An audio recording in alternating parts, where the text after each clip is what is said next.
Hey, what's up? I'm Mike Squires, and this is the Couch Riffs podcast. You're going to hear this sound throughout the podcast, not only because it's an enjoyable sound.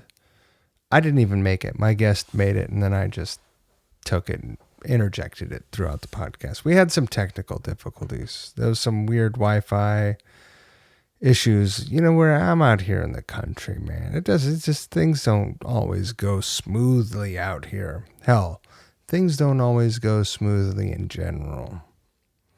But my guest, Ace Von Johnson, was very cool. In the words of Nigel Tufnell, we rose above it. We're professionals. So we had some dropouts. I'm up here late at night editing this stuff, so you don't have to deal with all of the dropouts and the whatnots. Now, Ace currently, and most recently, he's been playing guitar in LA Guns. He's been in Faster Pussycat, US Bombs, Murphy's Law. He's been in a bunch of bands you've heard of. He's got a new single with the band Neon Coven that's dropping tomorrow, day after this podcast comes out. I heard it. It's great. It is exactly as he describes it. Truth in advertising. And that's a great song. It's very catchy ditty. So we cover a lot of ground here, like we always do on Couch Riffs. I hope you enjoy the conversation. And, the dropouts aren't all that bad. Making it sound a lot worse than it was. Had a lot of fun talking to Ace for the very first time ever. Let's see. What do we talk about here? Well, we're going to just get right into it. Listen, hey, if you like the Couch Riffs podcast, why don't you leave a 5-star review, a rating. If you leave a review, that'd be great. That's bonus. If you really, really, really love me, you can become a monthly pledge supporter for as little as 99 cents a month over there at anchor.fm. Search for Couch Riffs, or there's a link in this episode. Wherever you're listening right now, look at your phone. There's a link right there. 99 cents a month. It's like a cup of coffee every 3 months. That'd be like the equivalent of buying me a cup of coffee once every 3 months. That's pretty sweet. And when I see you, I'll buy you a cup of coffee. Why not? Here is a list of folks who have been supporting the podcast for varying amounts of time. I want to thank Ryan Waters. I want to thank Hayden Smith and Jamie McParland. Thank you, Teresa Morgan. Matt Gabbs, thank you. Justin Jones, Disha Colantuono, Adam Pranica, thank you. Dan Hurst, Joan Baker McKagan, thank you. Dan Leary, Kathy Giordano, Mike Lacerda, Rebecca Pellman, Daniel Bland. Thank you, Chris Smith. Thank you, Perry Morgan and Oliver Spencer, Paul Hutzler, Justice Gash. Thank you to Rolla Amplifiers, who guess what? Just connected me to Bob Balch. So we're working out some deets. And thank you very much to our good friends over there at River City Guitars. We love River City Guitars so much. River City Guitars is the little shop that could over there in Spokane, Washington. Now, my guy, Bobby Kluss, he's out hustling, man. He's out buying guitars. And if you have a guitar or a collection of guitars that are sitting around collecting dust, or, I don't know why you'd be listening to me talk if you don't play guitar, but maybe you don't play guitar and you got some guitar your uncle had for a while. Like, give Bobby a call, because, he might just buy it. Why not? He's buying stuff every single week. And a lot of stuff hasn't made the website. So if you don't see what you're looking for on the website, go look at their social media. They post stuff there every day that doesn't get to the website. If you do have something you want to get rid of, 509-818-7693. Give them a call. Or sales.rivercityguitars@gmail.com. Or go to rivercityguitars.com. You'll find them there. Every week, I have a pick of the week. Now, this week is an easy in. As a matter of fact, I can't believe in the last 2 days, no one picked this thing up. This is a $39 pedal board power supply. Now, here's the thing. You can't get a power supply for a pedal board anywhere for $39. This thing's used. It's a Signal Flex PS9 power supply. $39, $10 shipping. It's yours. You know what? Everybody needs a project right now. You're going crazy. You're stuck at home. Build a pedal board for yourself. It doesn't have to be a giant pedal board. It could have like we talk about on the podcast, it could have 2 delays and a wah, just like Schenker. You don't need more than that. $39, this thing will power it up. Thank you, River City Guitars. We love you. Thank you for listening to the podcast. I really appreciate it. Podcast is doing great. Dropped a new video this week, and it's a new format with full bands. I'm really happy with how it turned out, so thank you for watching. I really, really appreciate your continued support. Don't forget the golden rule. Treat people like you want to be treated, okay? Don't be a dick.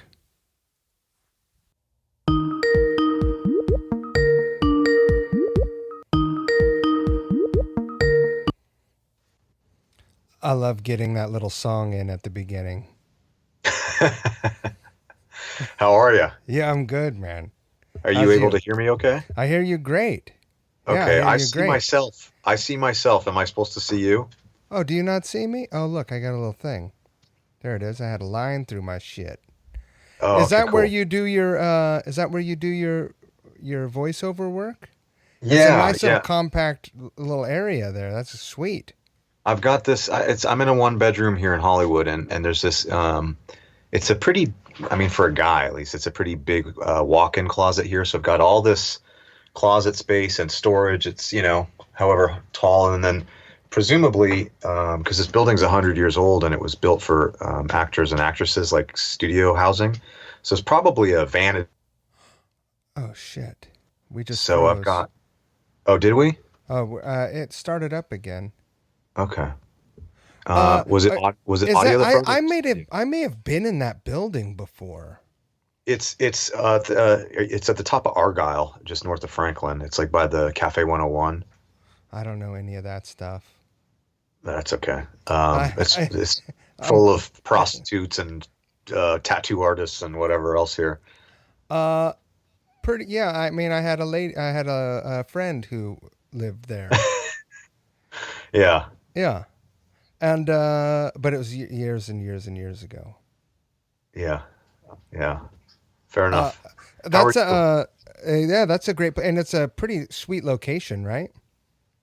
Yeah, it's a good location. I mean, during the apocalypse here that we're going through, it's been sort of questionable, Sure. but overall, yeah, I like it here. It's the neighborhood's not too bad, and I can walk to pretty much everything. So I've never heard your voice before, and then it was interesting for me to hear to find out that you do voiceover work, and now I'm hearing your voice, and I'm like, oh, you could probably read me a story. I've just put some headphones on and listen to an audio. You could probably read a math book, and you soothe me. You have a soothing voice. thank you, sir. Yeah. My girlfriend is in London, and so during all this, I've been like reading her stuff, and I'll send her like 20-minute excerpts of me just reading books, Really? and she'll put it on to go to sleep. Yeah. That's amazing. God damn, this thing keeps freezing. Let me see. It seems like I'm hooked up to the. Oh, god damn it. Anyway, we're having a little bit of technical issue. We just had a crazy storm here.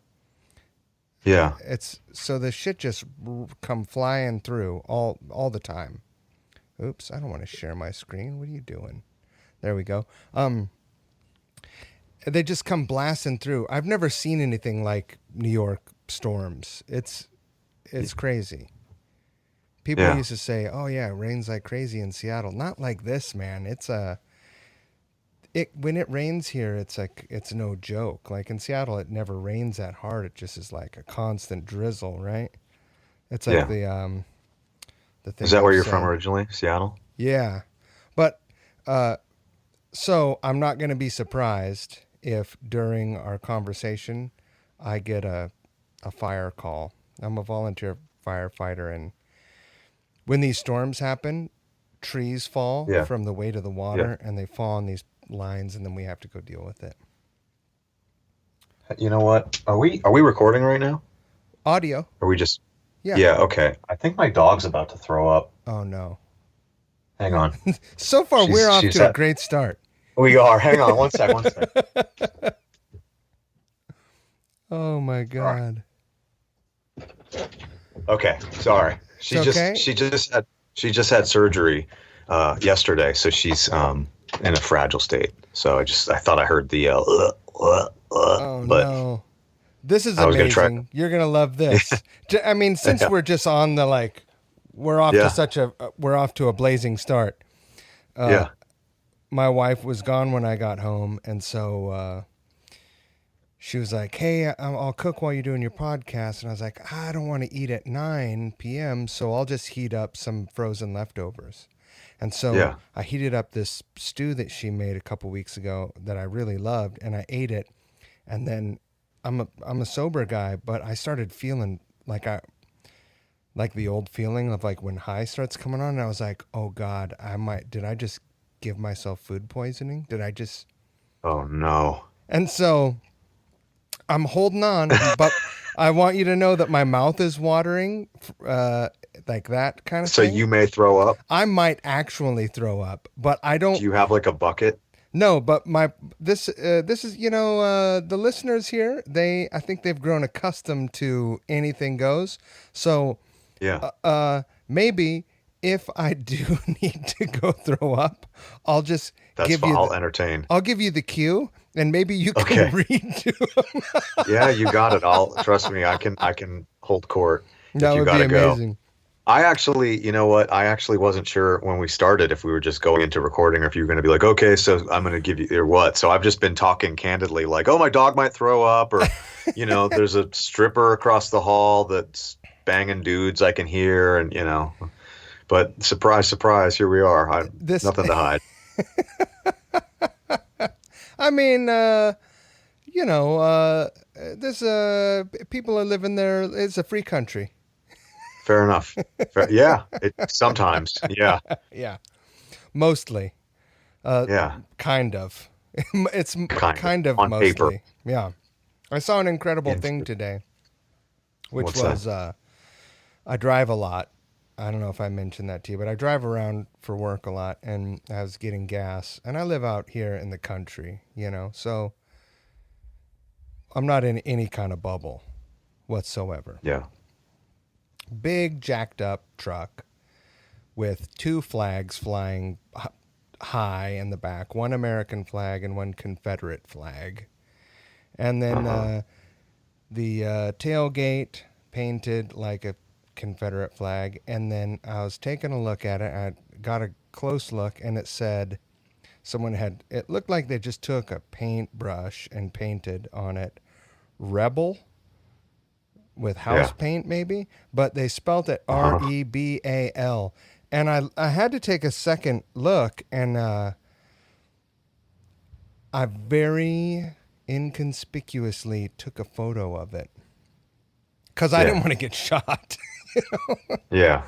Yeah. But, I see a lot of stuff like that online, and I always think, well, there's probably a good chance that someone doctored that to make them look Yeah. even dumber Dumber. Yeah. than they already are making themselves out to be. But this I took this photo, and they really managed to misspell rebel. Oh You shit! We've been misspell a frozen again. 5-letter word. No, but I mean, there's only an R, an E, a B, and there's only, even though it's a 5-letter word, there are only 4 letters in it. It's not like Yeah. it's not like a big selection of it's not like doesn't have Yeah, it's not like asking someone to spell quintessential or Luxembourg or it's not something like complicated. some deep Latin reference or like a French, French layover. Yeah. It's not like an Yeah. entrepreneur. Yeah, there you go. Wow. Anyway, yeah, that's interesting. I get that up here. You know what I'm going to do? I'm going to see if my other Wi-Fi thing is going to, we might be funky for a minute. Are you there? Oh, you're back. You're back. Let's see if this one's better.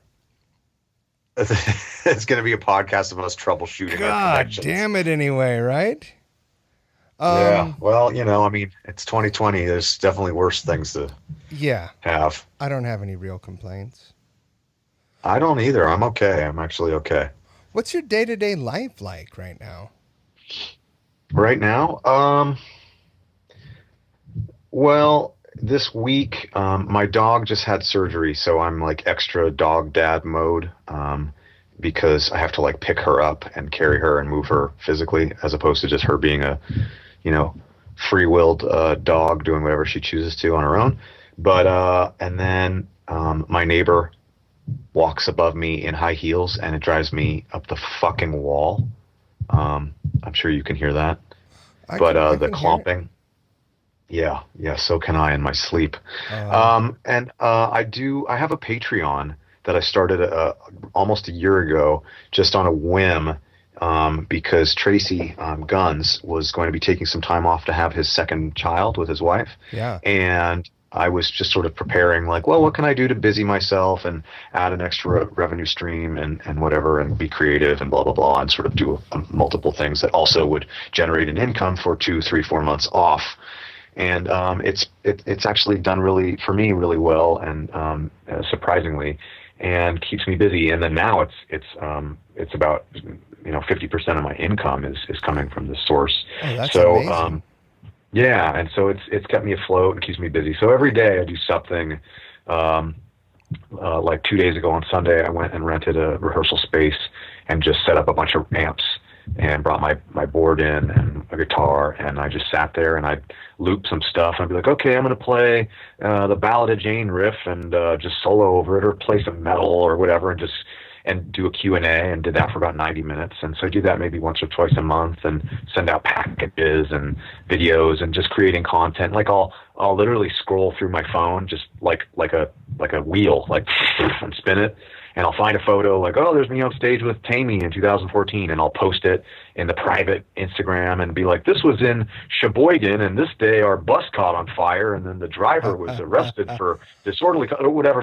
You've got it too, those random tour stories that to us are sort of, just sort of run of the mill. But if you're a fan or interested in these kind of things, it's interesting. So, of course, that kind of stuff. So that keeps me pretty busy. It never even occurred to me. Did you say that you have a separate private Instagram, and that one is for Patreon supporters?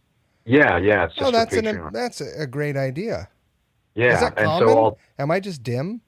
I don't know if it's super common, but I've seen a couple people. I think actually the guy who inspired me to do that, I think it came from a guy named Eric 13, who plays in Combi Christ. He's a guitar player, buddy of mine, and he was doing that. I think his Patreon's done fairly well too, and so. It's not, I don't even know how old you are, but it's not the 80s or the 90s anymore. It's like, if you get a band going and you're successful, there's no fucking record deal or I'm 49 this year. Yeah. Okay. So you're about 12 years my senior. I just turned 37. So, I got my decent deal when I was 19, and I was in 2002. So it's like, it's not even that anymore. And so you have to do things to subsidize income, and instead of being, there's no more Motley Crues and stuff like that, seldom at least. And so it's like meet and greets, which are now a thing of the past, and Patreon and these other outlets and things to do, and merch and I just call it all part of the hustle. But all these things to do, And I mean, really only about maybe a fifth or a fourth of my yearly income comes from being on tour. So, it's a horrible time right now on a multitude of levels, but, as far as being a touring musician. But for me personally, I still have other avenues, whether it's doing voiceover work or Patreon or giving lessons or, standing in my head naked in the street somewhere for $5 bills, whatever it is. Sure. There's still their avenues coming in. So, I'm surprisingly doing okay, and it's nice because I just get to hang out at home. But, there are other things to do and ways to turn a profit for people such as myself and yourself, besides just the grinder box monkey part of getting on stage and being on tour and getting out there and getting on stage. So I've kind of surprised myself, I guess is what I'm. Ah, shit.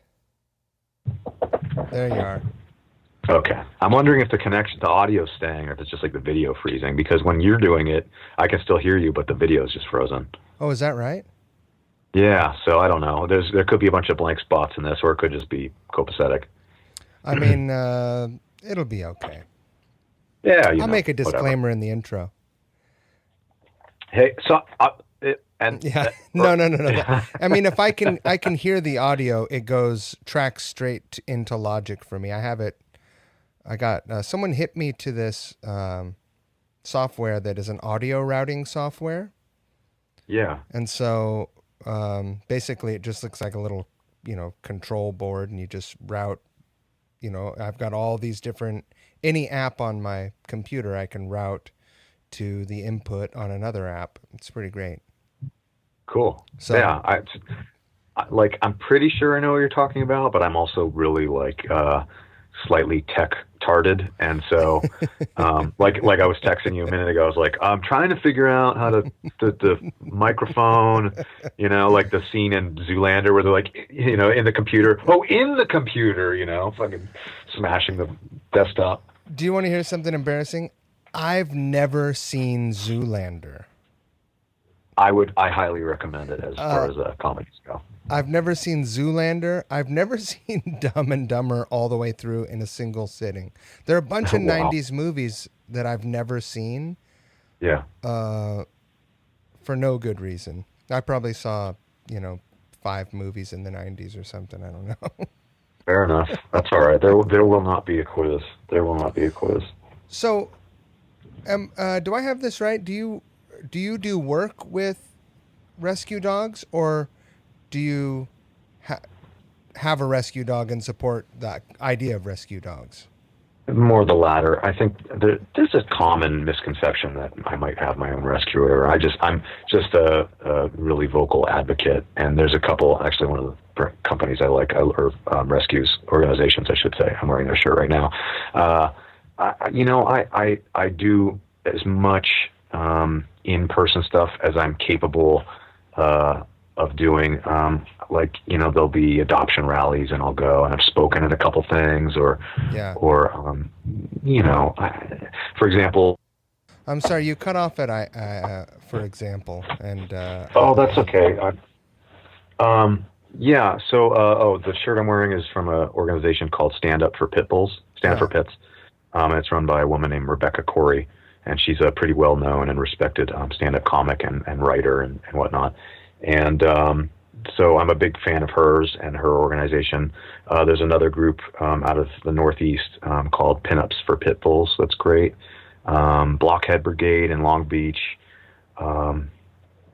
Angel City Pits. I mean, there's so many that I'm being put on the spot here. I forget without consulting my notes. But yeah, I just, another one that's worth mentioning is Linda Blair's World Heart Foundation. That's The Exorcist, Linda Blair. Right. She's got a really wonderful organization up here in the northern Los Angeles area, and I'm a big horror movie fan. And it freeze. This is driving me nuts, man. I'm sorry. That's okay. Is that why? So you're a big horror fan, and have you met her and and done Oh no, I was anything? just yeah, we're friends. I consider her, she'll text me at 2 in the morning and be like, "Hey, sweetheart, I just was wondering if you could share this one dog in, Sheboygan that's looking for or whatever." I'll hear from her periodically, and I've done a pretty good amount of horror convention appearances, and a lot of these cons they like to sort of pad their guests with a few musicians, and so I've appeared at maybe like 20 of them now. And so I've gotten to become pretty good friends. Oh, the neighbors are fighting. That's always fun. Oh, good. Pretty good friends. Yeah, more obviously horrible background noise. And this woman above me in her horse heels. So I've done, all these conventions and made friends with a lot of people that I'm, consider that I'm a fan of. And Right. Linda being one of them. And so we just, struck up a conversation actually at the airport a few years ago. And she, it was pretty cute. She had her assistant. She was like, I want him to sit in your seat. So she like had her fuck off and like gave me her assistant's seat. And we just sat there for this like 3 hour flight and just talked about dog rescue and life. And I didn't mention Exorcist or anything like that, even though I was like,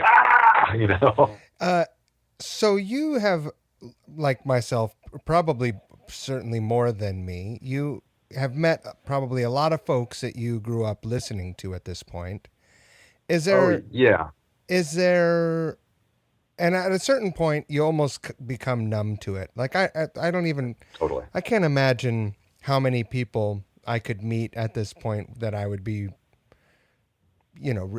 actually nervous. Keith Richards, probably, like any one of the Stones. Yeah. But I still feel like I could probably hold a regular conversation, just Yeah, you have because. to. Right, When you get to a certain point in your professional career, you just have to be like, "Oh, you're Slash. That's cool. I don't care. Hey, cool shirt, or right, whatever it is." right. Does it feel any different with actors that you are super fans of their movies? Ah, shit. To freeze again. Yeah, I'm about to But break the but you world can right still now. hear me though, right? Well, you froze. I'm wondering. Every time it The freezes, audio. I'm just gonna start talking. That's fine. There's only a handful of musicians that really I am concerned. Like, whoa, that's cool. But I'm more fanboy about the actors and actresses and stuff. Right. Not obviously outwardly, but it's cooler for me to have coffee with Doug Bradley, who aka Pinhead, to me as a fan, than it is to like talk about guitars with whoever. And so just because the horror movie stuff for me is ingrained into like my childhood, which like sort of supersedes all the music and stuff, which is still my childhood, but like I can remember watching Creep Show when I was like 6 Oh, versus dude, that's like, a classic. oh yeah, I have the artwork tattooed on my leg, Oh, really? and yeah. I have you can't really see, but I have like a full suit from my collar to my wrists all the way to my feet done. I But probably, I still quote that movie and no one ever knows what the fuck I'm talking about. Like I'll yeah, say, I like if I get something on my hand, I'll be like, yeah. meteor shit. Yeah, you lunkhead. Yeah, yeah. Actually, my girlfriend and I were talking maybe as recently as Sunday. It was in the last 72 hours for sure. And I was like, hey, I know it's a little early, but I was like, I know what I want for my birthday because it's in December. And she goes, what? And I was like, you're going to think I'm a nerd, but it's the one thing I want that I'm not going to buy myself. And I'm just letting you know what it is now, so you have plenty of ample time to get it. She's like, okay, well, what is it? And I sent her, it's a replica of the ashtray from Creepshow that Bedelia bashes Nate Grantham's head in. Right. But by the way, the ashtray is in all of the is in the wraparound story and all 5 of the stories as well Is in that Creepshow. right? Yeah. You'd have to really look for it. Of course, you could go online and see. They'll show you the little screen captures where it is.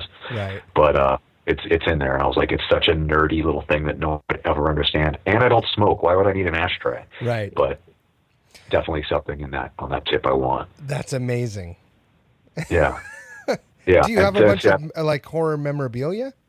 I don't have a lot of memorabilia. I don't know if you can see behind me here. There's I collect vintage one sheets, like theatrical posters. Rad. So I have probably upwards of 100 of them. Obviously not framed and on display because my place is only so big. But I'm a big Vincent Price fan. So anything Vincent Price, anything sort of from the 40s to the 70s, kind of, you know, the classic stuff. Behind me is Vault of Horror, and then an obscure Vincent Price movie called Monster Club. And one of my more recent acquisitions was a 59 French, they call it French Grand because it's like 6 feet tall, is a House on Haunted Hill. It's just this massive theatrical poster. Rad. And so, and my dad, when he was a kid, lived, both my parents are deceased, so I can't reference any of these ideas, but or stories. But my dad, when he was a kid, used to tell me when he was a little boy, he lived down the street from William Castle, who directed House on Haunted Hill and The Tingler and 13 Ghosts and all these sort of classic schlocky movies.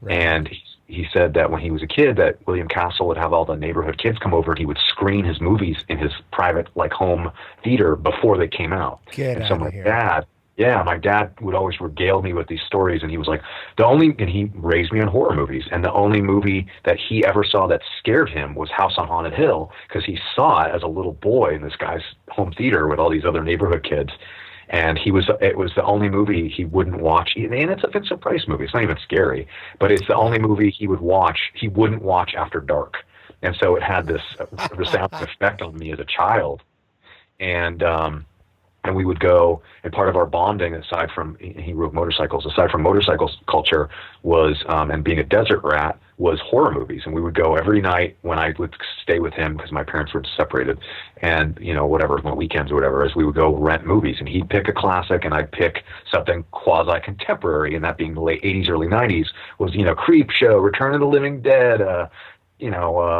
a trauma movie or whatever the hell was going on. Friday the 13th. Friday the 13th part 12 or whatever Right. the fuck. And you know, People Under the Stairs and stuff like that. Yeah. And so all that stuff, again, going to like meeting these actors and stuff like that, is way more ingrained in my DNA. And I don't know how deep you want to go in this topic, but this is great. I love this. My cousin, my first cousin, actually just saw his mother, my aunt, on Friday. My cousin is Mark Lester. He directed Commando, Firestarter, Class of '84, the sequel, Class of 1999. I was on set for as a little boy, and so he again, Firestarter. Yeah, Stephen King flick with Drew Barrymore, and Christopher Walken. Yeah, and Christopher Walken, and a bunch of that's amazing. And there's all these other things. And going into my collecting, I bought a Australian whatever day bill for Funhouse, the Toby Hooper movie, and it was produced by Mark Lester. And I looked at the credits and I texted him like, "Did you produce Funhouse?" And he's like, "Oh yeah, I forgot about that." I'm like, "Okay." That's awesome. So, you know, before all the punk rock and heavy metal and nonsense, it was just horror movies. Right. And my first serious obsession, and I'll tie a lot of this in together with like meeting people and being indifferent to being fans. My first musical obsession, 13 years old, maybe 8th grade, was the Misfits. And I discovered this band through Metallica. Right. Before the internet, of course. I had this coffee table book when they were promoting the Black Album. And every picture, someone was wearing this band with this skull. I was like, and you're a kid. It was pre-internet. I was like, what is this? I feel like I need to know what this is. And later on, Joe Strummer from The Clash, another favorite of mine, would say, you know, always listen to your favorite band's favorite bands. And it's super true. And so I went to the record store and I bought Walk Among Us. And that was, I was like, horror and punk rock, and they look like Kiss, but cooler. That's it. And I grew a devil lock. I got my ass kicked, and all the jocks in school for that. And I remember telling my dad, I was like, you gotta listen to this band. They have a song called Vampira about the chick from Plan 9 from Outer Space. I was like obsessed, you know. And we got another freeze. Got a freeze. So did your dad get in? Did your dad get into the Misfits? No, that was so out of his thing. He didn't really listen to a lot of. He was kind of eclectic musically, but not really dad music. And to tie it all together, it is now. Yeah, no shit. Fucking 40+ years. To tie it all together, yesterday I picked my dog up from the surgery, And excluding a bunch of group threads, which I'm sure you're familiar with all the band banter Sure. and stuff, whatever. The only person who texted me yesterday morning at like 8:30 in the morning, I had a text from Doyle from the Misfits, and he was like, "How is she? How's the dog? How's the baby?" Oh, So my childhood hero texts me to check on my dog. that's Not, and amazing. I don't mean a direct message or an email. I mean like phone, text. How's your baby? How is she? And it's like, and of course that's my bro. I'm sure you can maybe relate to a handful of people, but it's like that's my bro, and I'm like, oh yeah, she's good. Here's a video. Thanks for checking in, bro. But at the same time, it's like, whoa, that's pretty fucking cool, you know. Yeah. And uh, and um, and then I don't know how deep down that rabbit hole I want to keep going because I feel like that is a bit name droppy. But like two of the guys I talked to on the phone today, like called me out of the blue, are two people I similarly respect, from sort of similar worlds where it's like, yeah, it's like hey man, how's your mom? How's your this? How's the weather? What'd you make for dinner? But it's also like, dude, that's the guy from whatever, Right. Fill in the blank. Yeah, yeah, and it's the same thing with horror too. So it's always I talked to my buddy Derek Mears yesterday, character actor. He played Jason in the Friday the 13th remake, and uh, Rad. he was Swamp Thing in the new Swamp Thing TV show, and he's just a wonderful human being. But there is sometimes where I'm like, oh, that's such a trip, man. That guy's like, or I'll be watching. I was watching Pirates of the Caribbean like 2 months ago, and I was like texting him. I'm like, did I just see you walk by on the screen on Pirates 7 or whatever the hell I'm watching? He's like, yeah, that was me. I'm like, okay, all right, Have you, this is a naive question, sure. perhaps, but have you gone down the road of acting? Like, was that ever a thing in No, your, no. no. I think I lose, or I don't think I know I lose work voiceover wise because I'm not an actor. I'm technically I'm a professionally trained voice actor, and I've studied under people, and I did this whole like 4 month course once about 8 years ago, and blah blah blah, and and I've done some cool stuff. I've got a couple things on Netflix that feature my voice, and a couple things I like and I'm proud of and whatever. But I Oh, this fucking thing.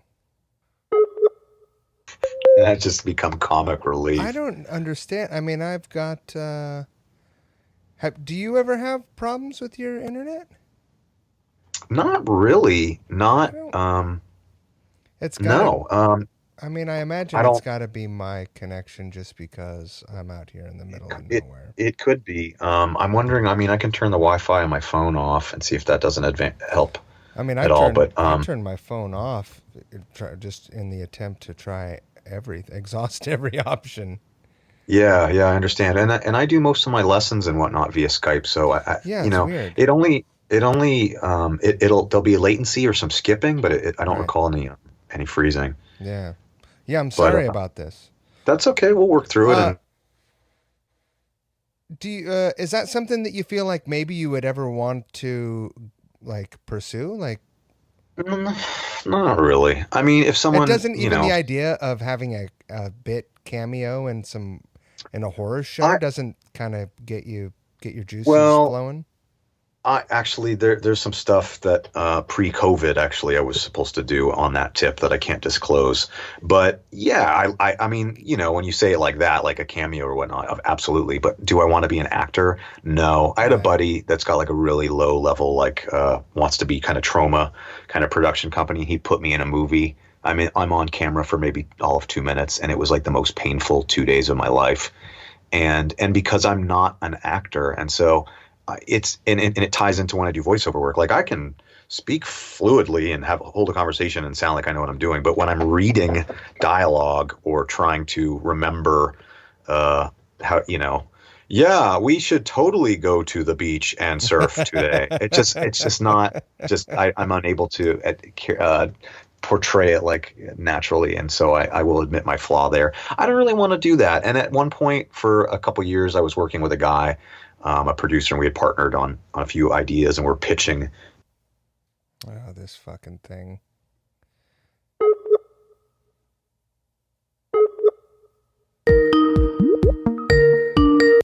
Hello. Let's try it like this. Okay, that's just audio for both of us then, Yeah, right? I think it might have to be this is the way. This Okay, is the new way. this is the new way. Okay, well let's give it a go and see if we hit any speed bumps. Yeah, sorry, bud. Oh, that's okay. So you Worst guys, you problems. were working with someone and you pitched some ideas and Yeah, we were shopping some TV show ideas, and I don't know how much I want to divulge or whatever, but we had some interest and blah blah blah, and initially I just was like, hey, here's my concept, and then another concept as we were taking meetings and whatnot, and then I started bringing in some people from the horror community and some people from the convention community, and was growing ideas and looking to shop multiple ideas, and nothing took off exactly. But initially, my whole plot was or idea was to just sell and be done with it, and just send me a check and put my name on the credits and be done with it. But my producer, who's got about 20 years in the television industry, he was like, "Oh no, buddy, you're co-host, you're on camera." And so I got kind of comfortable with the idea of doing that, and then nothing happened with it as I got my confidence up with the idea, because initially I was right. not interested at all. But in that respect, yes. But I mean, as far as acting and being like, "Yes, hello, my name's Steve, and I'm the pizza boy," or whatever. I don't. And it's just not really my thing. I already feel like when I get on stage, or the little character of myself already is enough enough acting as it is. Yeah, hey, I'm Ace Von Johnson. I'm really cool. Let me tell you about why I'm cool. It's like it's just a fucking facade. It's like I'd rather just be at home, being a nerd and reading about why Hanging with the dog. the dark side the movie is actually Creepshow 3 and whatever other dumb nonsense. Um, so my wife isn't a horror movie fan, and so I don't get to watch horror movies very often. That's Um, I think that probably honestly, the last horror movie I watched was Cabin in the Woods, oh, great movie. which I fucking love. I love that Well, there's a twist. did Um, you know what you were getting into when you saw it, or no? no idea whatsoever. I had actually zero idea what I was getting into. Yeah, And I saw it. Oh, go ahead. Go ahead. I mean, yeah, it's got such a crazy concept. It's probably one of my favorite horror movies in the last, like, I don't know what, 10, 15 years. Oh, really? Yeah, yeah. I'm pretty crucial, or I should say critical of modern horror. I feel like kind of the last bastion for me was like maybe the early 90s. I feel like it's like 90% of the stuff that comes out in the last 20 plus years. I'm just sort of like, it's all the same idea, or it's splatter, or what do they call it? Torture porn. It's like, okay, Hostel Part 4, Yeah, I or don't like those things, those yeah, they movies. get a little tired. Like, I thought the first Saw film was wonderful. I thought it was really well done, and the twist ending and blah blah blah. And I They prefer, make my teeth hurt like yeah, when I watch it, them, it too visceral for a lot of people, and a lot of it even for myself. But I like a good mental mind fuck. Um, and even though I wouldn't say Cabin in the Woods was a mind fuck, but the twist, and then the sort of homage to just horror films as a culture was just like, oh, this is great, you know. And the end was incredible. Yeah, Like yeah, the choice. It's just like, fuck it. yeah. Fuck it. I thought It's it was kind of that great. way. I feel like we're living in that world now. It's like, well, somebody pissed off a giant that needed some virgin sacrifices somewhere. Right, exactly. Uh, what about the shows? What about the series? Because we live in the golden age of series, right? Yeah, Whether yeah, it's Netflix or Hulu or HBO. And for a while, I was hot on the Walking Dead, and yeah, then the Fear the Walking Dead. I dropped off maybe the last season of Fear, but they showed a lot of promise. It kind of lost me for a minute. I hung in there for a long time. yeah. Um, When they jumped the shark on the original show, that's for sure, or jumped the lion or tiger or whatever it was. yeah, that was a little weird. But I mean, if it's based on a comic book, you have to suspend a lot, right? Oh, absolutely, absolutely. And the show's great. The overall as a story arc and what it's done for horror Right. contemporarily. Anyhow, and I love it. And I'm a big fan of Greg Nicotero, and the visual effects are great, and the story writing's been great, and I think the comic is great. Although I did kind of tap out. I don't have anything bad to say about it, aside from I did feel like they kind of jumped the shark a few seasons ago. But I really was interested in Fear the Walking Dead, and to see where else they can expand the franchise to, because I think that was, at least for a while, the plan was to get a few, sort of like Law and Order, where they've got all these different Right. multi-universes going. They But have, The Walking Dead, Redneck. The oh my Walking God. Dead, Yeah. The Walking Dead, Cosmopolitan. Yeah, like Sex in the City for Walking Dead, just Right. New York City or something like that. Is that zombie drinking a martini? But I'm trying to think. Speaking of Nicotero and Walking Dead, Nicotero has been doing the Creepshow series for Shudder, which I thought was wonderful.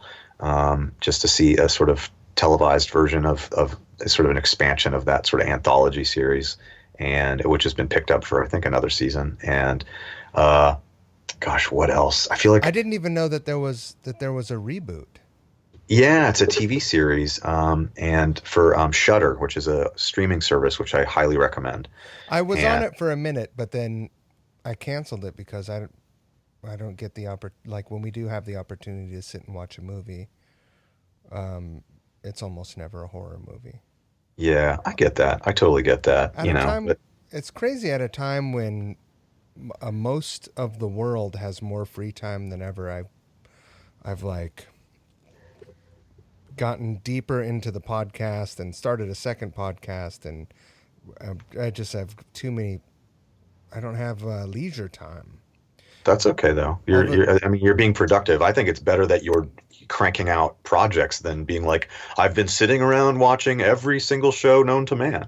Yeah, there's that crazy feeling because it's like nothing like a pandemic to remind you, and your old age, to remind you of your own mortality. Yeah, Speaking that's of true. horror movies, and when all this shit happened, I was like, what if I get sick and die? I mean, I would die perfectly. I mean, I don't want to die. I don't have a death wish, but I would. I've had a good life. I got no complaints. People, it's been, relatively speaking, in the, terms of quality of life and the history of the earth, Yeah, I have lived a fucking cush life. yeah. Although, if you're waking up early in the morning. But anyway, I was just like, but have I done all the shit that I want to do? Like, obviously right now I'm not going to get to visit the African continent.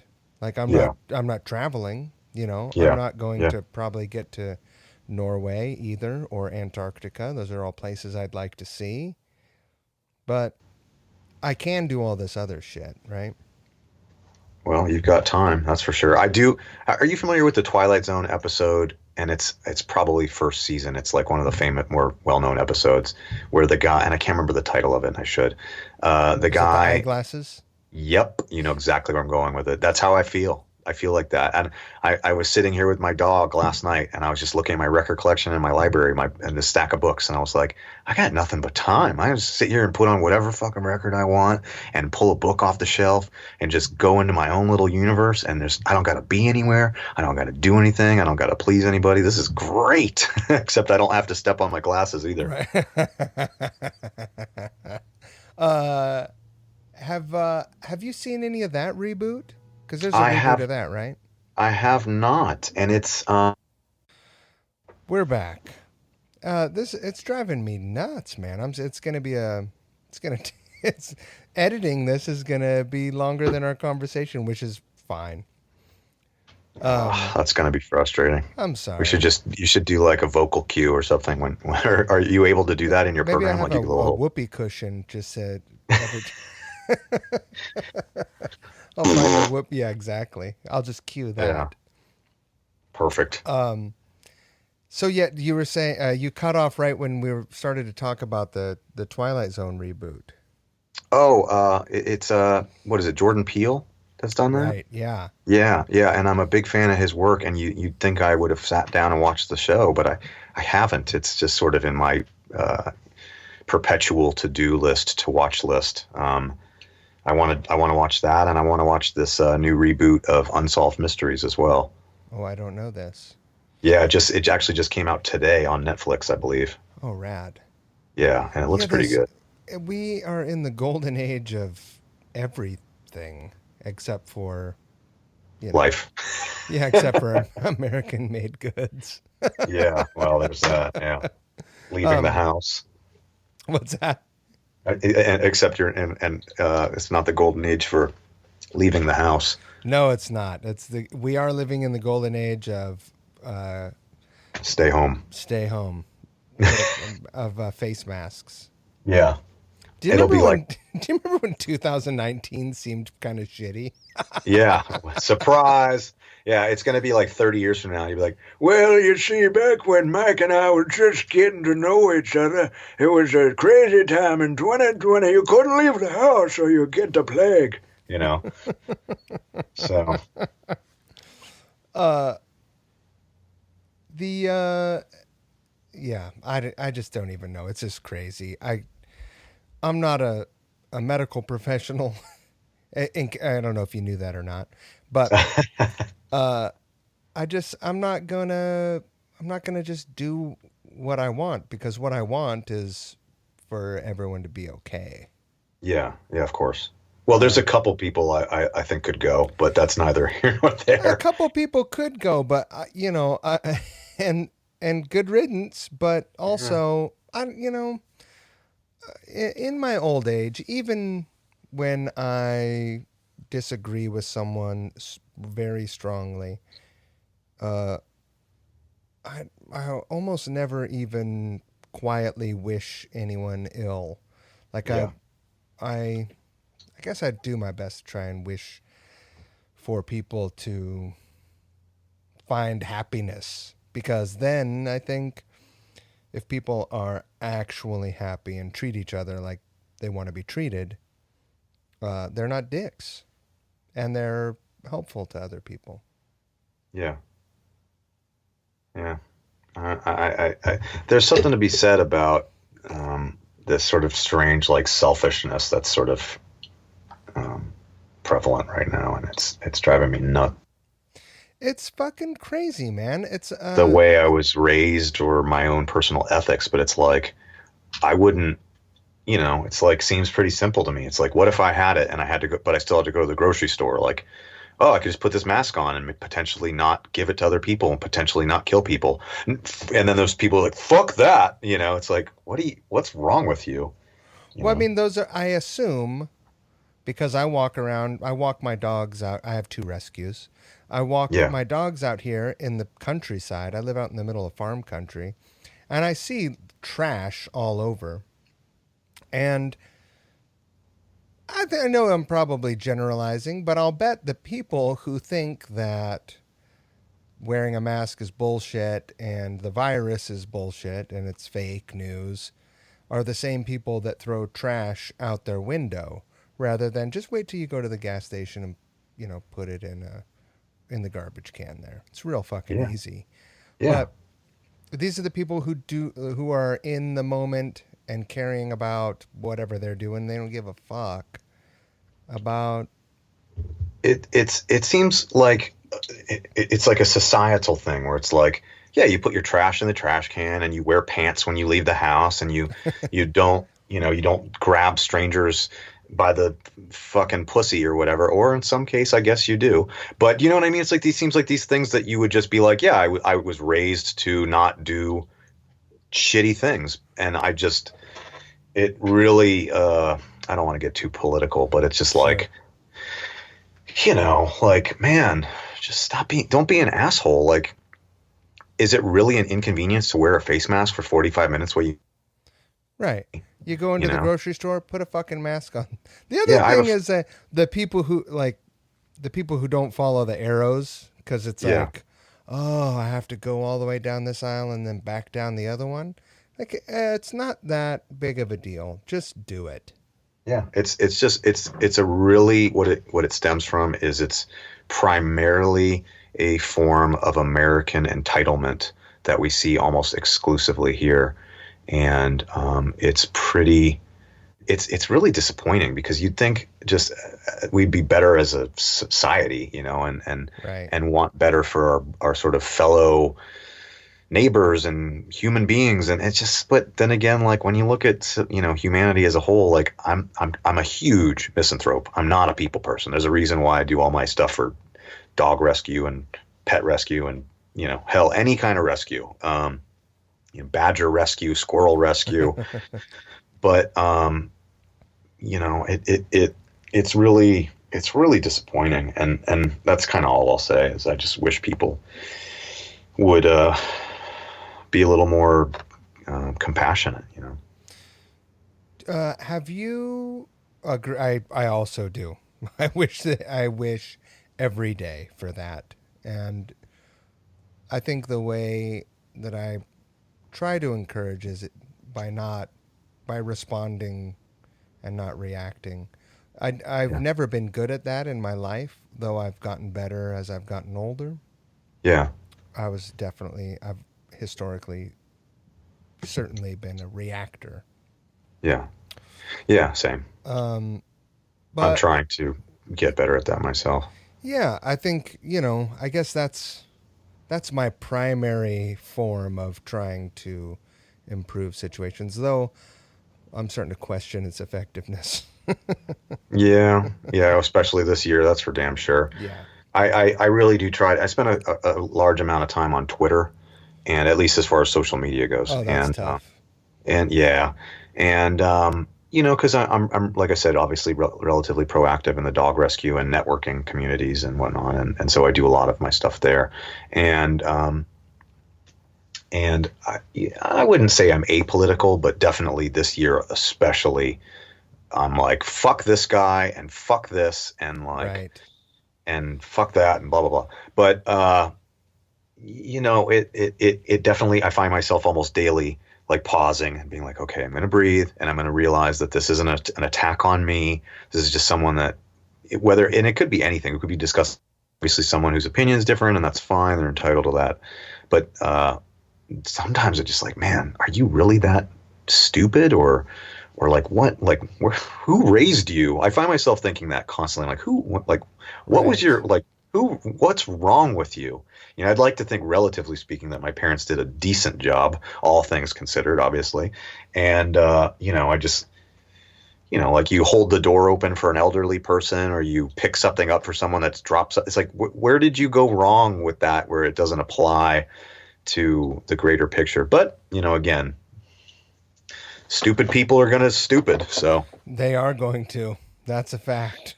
let's talk about other stuff because this is just Yeah, depressing no, me. I think Let's so. talk I think about it's a music good. or horror movies or Let's something. Fuck all this yeah, political let's shit. do it. Let's Bullshit, shift.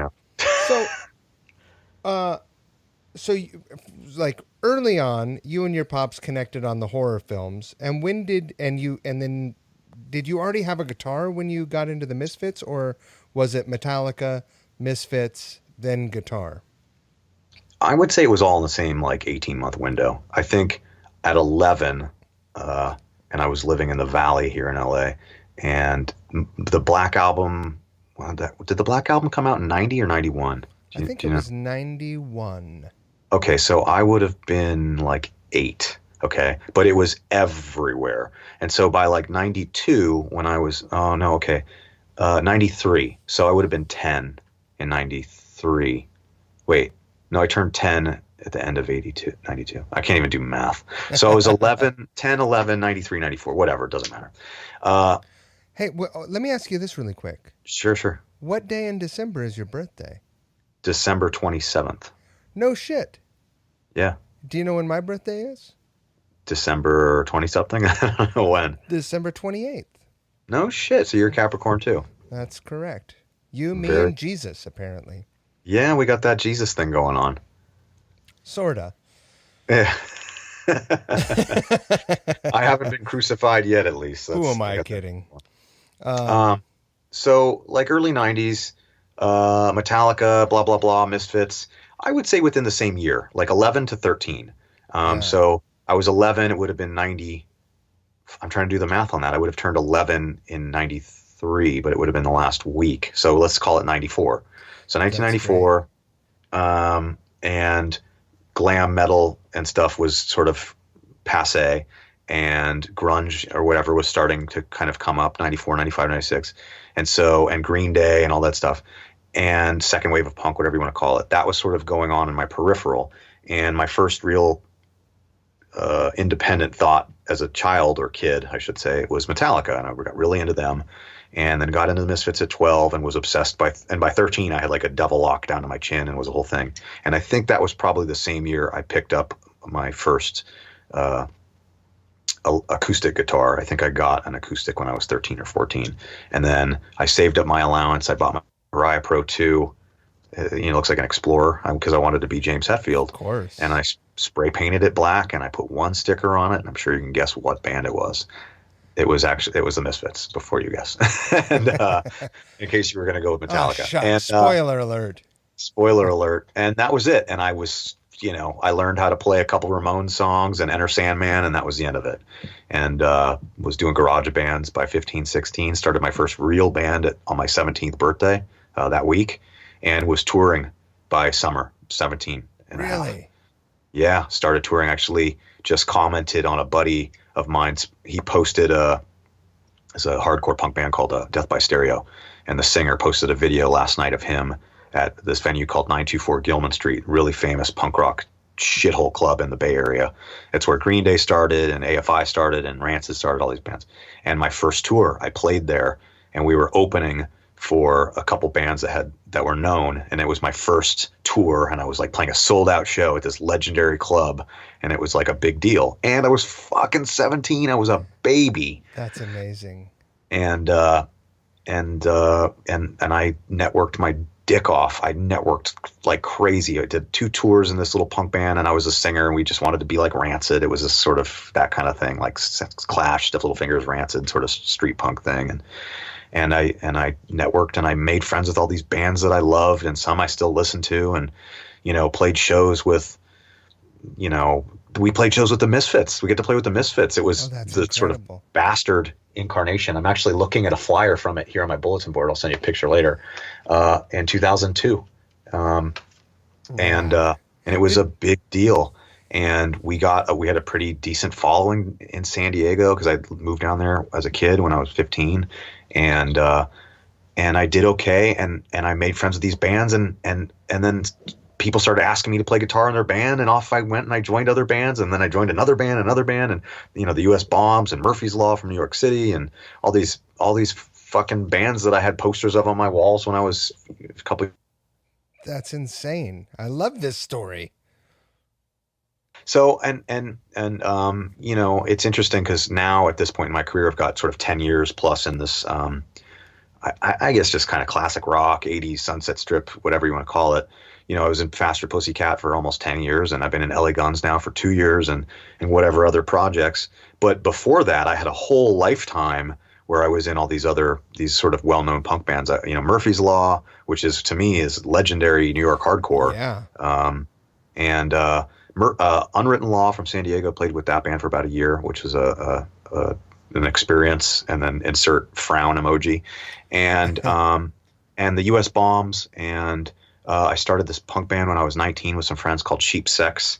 That was like like GBH, kind of like hair punk, like everyone had a big mohawk kind of thing, and then I left, that kind of thing, and I left after we did the first record to join another band, and that band itself has become like, in that scene, sort of well known. Like, if I go to a punk show, I can't walk 5 feet without seeing a Cheap Sex T-shirt. I'm like, oh, I wrote that record, and a bunch of other stuff. I'm sure I'm missing a bunch of bullet points, but I still keep my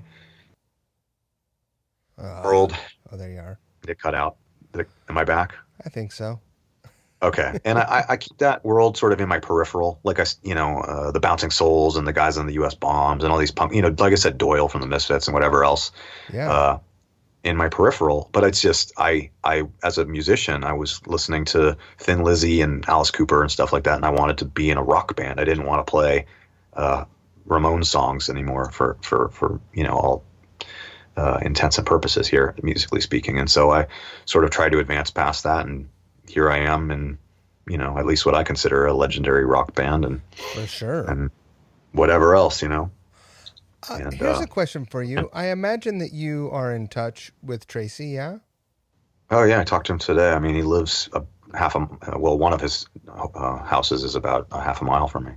Is he living in Europe? He splits his time, and so he married a woman from Denmark, a Danish woman, and so they have a place out there, and he went back home with her to Denmark to have the baby in February. As I mentioned with the Patreon, I started that up because I knew we were going to have 3 or 4 months off pre-COVID, Yeah. and so it was prepping for that. And so he got sort of stuck there when everything shut down, which was fine with him because he's just had a baby, he's with his wife, Yeah. and was over there. So, but he's back here in the Hollywood area. He's got a big old house up in the hills up here by me, and so yeah, I mean Tracy, I probably talk to him indirectly at least every other day. I I only asked because I was wondering if he maybe had a different perspective on if he had voiced his perspective on being in another country and how they were dealing with COVID. Oh yeah, he said that they handled it incredibly well, and shut everything down, and I know a lot of people, and I mentioned the woman I'm dating, and she's in London. It's a whole other world, literally, in every other country except for this one. And that's primarily, I think, not to tangent back into the politics of it, but like that's why the numbers Yeah. here are as shitty and escalating as they are, because we were like, oh, we've done really well. Let's fuck it. Let's open everything back up. And It's Taco and Tuesday. Fuck it. yeah, fuck it. Okay, I just remembered that I wanted to ask you that before and didn't get that in. So we'll get off the COVID shit. Everyone's Yeah. feeling it already anyway. They don't need to hear us flap our gums about it, right? No, not at all. I remember thinking like, who the fuck is this guy? When you came on into my sort of on my radar, that he's in both of these bands. That was and that there was a crossover where you were doing both, right? Yeah, I did both for literally over a year. Actually, my the kid who took my spot in Pussycat, if you will, my sort of like my protege, and we'll all know who he is in about 5 years. His name's Sam Bam Colton, really wonderful, talented kid, and he's probably going to be more famous than all of us combined in the next couple of years. But and I say that because he actually just posted it was his 1 year ago. He did his first show with Pussycat was this week, and that was sort of my soft departure. And I talked to Tammy on the phone yesterday twice actually, and it's interesting. I refuse to argue with people about my own job online. He's like, you're still in the band, but you're still part of the family. And I'm like, yeah, no, I'm not going anywhere. And there'll be a time where Sam can't do a show or Christian can't do a show or whatever, and I'll do the gig or vice versa, and blah blah blah. And people sub out or miss tours because of kids or whatever other gig opportunities, whatever it is. We're Uh, adults. and yeah, we're adults, and it's interesting. I'll see these guys in these threads and online, whatever media outlet it is, and they're like, "Oh, actually, I heard that he was fired and that this guy was." It's like, motherfucker, don't tell me about my job. Shut up. But yeah, I came into Pussycat in 2009, actually, and didn't actually do a gig with them till the beginning of 10. And so I was formally in the band from 2010 until last summer in 2019. I'm still, and after 10 years, it's like, that's where I get frustrated with the sort of peanut gallery stuff. I'm like, motherfucker, I put a lifetime into that band. You don't get to talk about my status in anything, Right. And so, and Well, then, that's the thing about social media, right? no, of course, and it's to be expected, but it's just like, really, like it's like these, it's like I said, peanut gallery. It's like, look, I did all the work. You can have your opinion, but like, don't try to go on some chat room and tell people what you like as if you have some inside information that you're privy to. It's like, no, I don't think so. And I deal with it. I've dealt with it in other bands in the past. It's not just exclusive to Pussycat, trust me. Right. And I see it with LA Guns, and I see it in all kinds of stuff where I'm like, I'm pretty sure I know more about what you're talking about because I'm in the band. But whatever, man. But Yeah, and it's then not even worth responding to. no, and I don't. 99% of the time, I really don't. Yeah. It just makes me roll my eyes when I see it, when I come across it. If God forbid we're in the This motherfucker. yeah, exactly. So Anyhow, to get away from that, Pussycat was an experience, and I love those guys to death. And like I said, I'm still the sixth Beatle or whatever you want to Yeah. call it. The And sixth then the Pussycat. sixth Pussycat, and then the LA Guns thing kept coming up. Before I said yeah, it wasn't just like it came my way and I said yeah. It was almost a year because I had prior engagements and commitments that I had to withhold or uphold, uh, and it just wasn't the right time. And they had fired someone, which I knew about way before it happened, and I didn't want to. And he was an acquaintance, and I thought it would be uncouth to replace him. I was like, no, I'm not going to do that. Right. And so some time went by, and every time the changing of the guard this month, they called me, and I was going through a terrible breakup, and I had just got off the road and was like, yeah, I need to stay busy and get out. I can't just sit at home or I'll go crazy. So I took the gig, and it was a probational period, more honestly, more for them or from me, because they wanted me to just like marry the band. And I was like, I'm not going to do that. I'm not going to cheat on my wife of 9 years with some fling and just commit it to something, I could hate it. So I went out there and did my due diligence for a 2-week tour. And at the end of it, I was like, this is a lot of fun. This was great. This was super pro, and I had a really good time, and everyone was very sweet, as they tend to be. And it's definitely a different universe from the Pussycat world. And without mincing words. And, it's they take it very seriously. And I had a great time, and then I stayed with Pussycat and made it work in my favor for about roughly a year to do both. And then eventually it came a point where I had 2 tours booked at the same time, and I had to choose one or the other. And I subbed out for Pussycat and stayed with the Guns. Nice.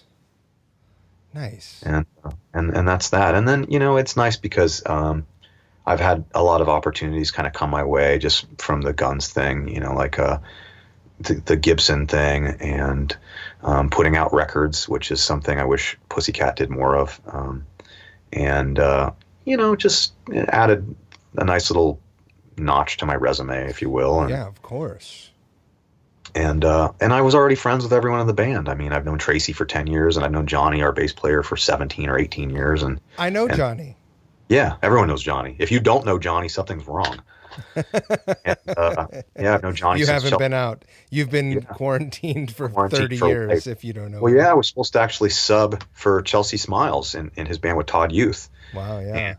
And when I was about 22 or something like that. And Todd Youth was the one that put me in Murphy's Law, and I was sort of his protege, if you will. Right. And I looked up to him a lot when I was a kid, or younger, I should say. And aspired to have a career similar to his.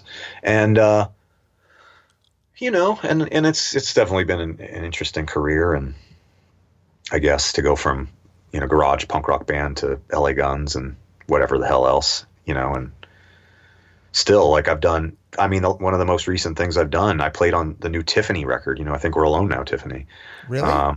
Yeah, it comes out either the end of this month or next month. Oh, that's amazing. And so I did that, and I just did a song, recording wise, with a younger band from the Northeast called the Relapse Symphony, sort of Black Veil Brides kind of band. Yeah. I did a song on their covers EP. Actually brought Ricky Rackman in to sing backups on the track. And, he's actually I talked to him earlier on the phone. He's like my big bro. And is he a good singer? No, if you're into punk rock, yeah. That's his thing. And that's actually how we bonded about 10 years ago. He goes, I bet you wouldn't know my favorite record of all time. I said, try me. And he goes, you ever heard of the Adolescents? And I was like, yeah, Kids of the Black Hole, Amoeba, et cetera, et cetera. And he goes, oh my God. And we start talking about TSOL and DI and Decry and, the Misfits and Bad Brains and all that kind of stuff. And then that's how he and I bonded. But I've done a bunch of session stuff in the last 6-12 months that's like all over the place, from the LA Guns Christmas punk rock covers EP to the new Tiffany record to this, that, and the other thing. It's all eclectic, and I love that. And so, I'm pretty, without riding around on my high horse, I'm pretty proud of the sort of body of work. We're talking about like if we died tomorrow kind of thing. Like, I'm pretty happy with the stuff I've done. So I've done a lot of course. And like anytime I feel frustrated or I feel like when you have those dreams where you're running or whatever, you're swimming, like your legs are weighted and you can't move, like whenever life feels like that, yeah, all it takes is like check in with 13-year-old self, Yeah, you know? that's how I feel. I feel that all the time. Like, not to keep digging it up, bringing it up, but it's like, man, if my 13-year-old self knew that Doyle texted me to ask how my dog was doing, Right. like, whoa, or there's so many people. And are you familiar with Danko Jones at all? Of course. Of course you are. And I consider same thing. We're buddies. He's the Johnny of Canada. He is the Johnny of Canada. Everybody knows Danko. And I am such a fan of that band. Yeah. And he had me on his podcast maybe 2 months ago. And we were talking about this similar topic about, like, there's that weird, if my 13, 15, whatever year old self knew, we were talking about, the Misfits and all these bands that we love and just sort of like breaking that weird barrier of like, whoa, like it's like at this point, you're thinking like, oh, you've worked your way up to it, and it doesn't seem like, you can see the forest for the trees here. But like, if you were to look back 20 years ago, I'm sure if you told your young self you'd work with Duff or whatever the hell else, right, you'd be like, what the fuck are you smoking? So yeah, no, I wouldn't have believed that at all. Yeah, same. One thing, when you were talking about touring as a young person, I forgot. I wanted to ask you this question. Did you ever play that weird pizza place in Bakersfield? Jerry's Pizza? Yeah. Jerry's Pizza. Yeah, my first tour. Of course, everybody in the punk community played Jerry's Pizza. That place is amazing, man. Is it still around? I don't think so, but it's got to be. I can't. Kind of breaks I don't my think heart. I've heard that name in 10 years. There were a couple places like that. There was the Cobalt Cafe in the Valley, and like Soma in San Diego, which I think might still be there. And just like, it was basically like, do you remember that Book Your Own Life thing? And it was like this like fanzine way to book a tour. And there were like this string of venues, at least here on the West Coast, that was like, you could book a whole tour. The Showcase Theater in Corona, especially if you're a punk type band or, or rock or punk or whatever you want to call it. And you just would call or email, in the late night. There you are. Yeah. Okay. Cool. All right. And you could book your own tour and it DIY, that was the whole punk rock thing. Did you ever see a movie called Another State of Mind? Yes, absolutely. Yeah, a little sympathetic eyeshadow. Yeah, you just got to smear your eyeliner. One of my favorite character voices is Mike Ness. Back in Orange County, you walk around with your punky colored hair, you're gonna get in a fight with 6 or 7 angry construction workers. And and I really revered that movie before I even was in a band, and it was my dream to do that. And I did that. Trust me. Get to DC? How incredible is that whole thing? Oh my God. I don't care what genre of music you like. If you're a fan of music, especially rock and roll, and you've never seen Another State of Mind, do yourself a favor and watch that fucking movie. For sure. It's and they're connecting those scenes between DC and LA and Orange County, and it's just like, there was no fucking internet. There was no goddamn Instagram. These guys were like, they like, hey, we bought your record and we're calling you and we want to book a tour to get, like, what? Could you imagine that? Hey, Squires, I've never met you, but our bands are kind of the same. You want to do a tour together? Like, what? That's how it used to be. That's how it was. And there wasn't, you didn't have GPS. You had a Thomas Guide. Thomas Guide. Oh my God. I did my first tours with just that thing spread open, like, and it just was its own form of hell, And I remember the first time I was on a tour and someone had used map software and printed out our route, and I was just like, "What? We don't need that stupid shit. I'm a pirate." Yeah. Like, I know every craggly rock in this bay. Yeah. But it turns out you don't. No, I don't.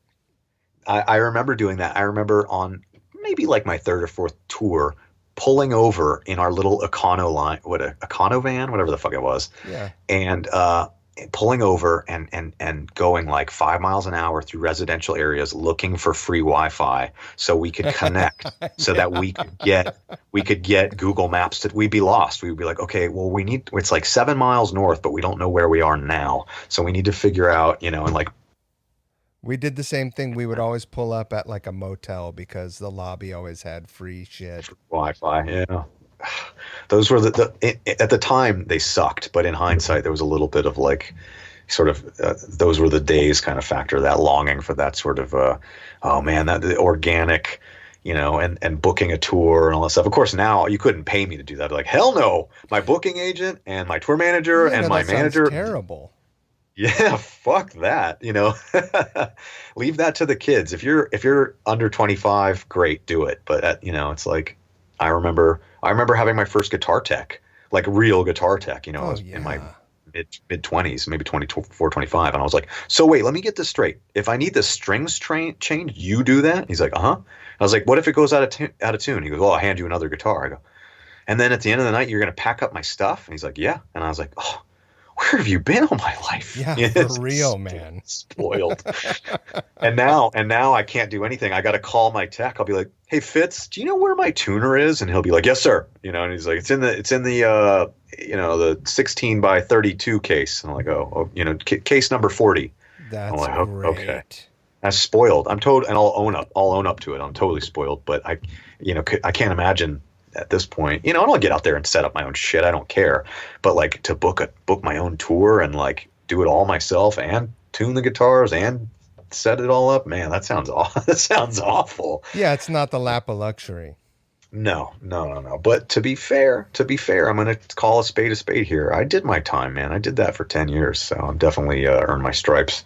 Sure. And I think that if push came to shove, that a return to that form probably would be welcome over not playing gigs at all. Oh, of course. I don't know if I would want to do it for a 6-week tour, right? But hell, I've done stuff recently where there was no TM and no tech or whatever, and you just do it. It's not the end of the world, but it's a nice luxury to have now. I tour managed a loaded tour of the UK once, and it was my least favorite tour. Yeah, because I was, I just never really relaxed about it, even though that was mostly on me, just trying more concerned than anyone else about making things comfortable for everyone, and in the process, just kind of probably ended up being more of a dick. Yeah, well, that's to be understandable. It's a lot of stress and it's a lot of responsibility. Which is why I think it's best to leave it to a sole individual whose job is to do that. That's a great idea. I've done a bit of TMing, and in bands I've been in at the same time, and it sucks. And I've been in bands, hell, Pussycat, the entire 9.5 years in the band. My drummer, Chad Stewart, has always been our tour manager, with the exception of maybe 2 or 3 tours. And he gets 3 hours of sleep every night, and he's always stressed out, and he's always miserable. And it's like, I'm sure if you're a pro rock outfit, if you're, I'm trying to think what a sizable, Lamb of God or something like that. I'm sure it's, when there's all those moving parts with a 10-person crew, it's probably a bit of an easier job. But when it's like one crew guy and the TM is also in the band, it's like, ugh, Yeah. No, thank you. That's a lot of heavy lifting. Yeah, I prefer, and that's one of the, I'll fully admit it. One of the things I enjoy about being in LA Guns is my job is to be the second. I'm the rhythm guitar player, second guitar, or whatever you want to call it. But Tracy calls me the second lead guitar player, but whatever. It's my job is to just show up and play the fucking show. I don't need to worry about if the strings are gonna whatever, or if there's a problem with the trailer. I don't have to worry about anything, and I love it because it makes my job that much easier. So I'm able to do whatever else I need to do with the other 22.5 hours out of my day, as you know, and I'm sure some of the people listening know. It's like there's other things. I'm not just, and as this conversation will attest to, I'm not just Ace from LA Guns or Faster, whatever the fucking band is. It's like, right. I've got 7 other hats I'm wearing, and I wake up at 10 a.m., not every day, but most of the time, which is early by rock and roll hours, and I get to work, and I got a rescue dog to network for, and a Patreon post I got to make, and a voiceover job I got to attend to, and some press I got to do, and whatever the hell else it is, a relationship, Yeah. life. And and some people, it's frustrating when they forget that you're not just the guy from the band. There's other things that go on. I had a guy complain. Right. It's not like a 24-hour party like Yeah, people it's saw not. It's really not. the It's 80s. not. It's not that anymore at all. I had a horrible flu in the fall and was touring, and I had a guy complain to management and basically try to get me fired because he felt that I didn't engage with him enough at the meet and greet. And I was like, man, I was just trying to not get you sick, And he was like, oh, he wasn't very friendly and all this stuff. And I was like, didn't I give you a handful of guitar picks? Like, what do you want from me? You want to come into my bunk and like go through my sock drawer? Like, what did you want? I was sick. People forget that there's that people are human Right. beings, Well, that's the and beauty, I guess, the beauty and the gnarliness of. double-edged sword. That's correct. That's a more eloquent way of saying what I'm trying to say. That's Yeah. the double-edged sword of the modern access that people have to musicians. And although, actors outside of Twitter have not made themselves available in the same way. Yeah. God bless them. Because outside, well, I guess the conventions, you Yeah. know, but that's mostly like the Comic Cons and horror conventions. Like outside of that, like, you could get a meet and greet with, probably with Slash if you went and saw Slash do his solo tour. Yeah. But I don't think Guns does a meet and greet. No, I don't think so. I don't think they need to. I mean, it would be cool if they did, but and there's an interesting I think there's like an interesting I'm trying to think what the expression would be, like sort of a line of like, does Kiss need to do a meet and greet? Absolutely not. Now, I have a is great it Kiss meet and greet story.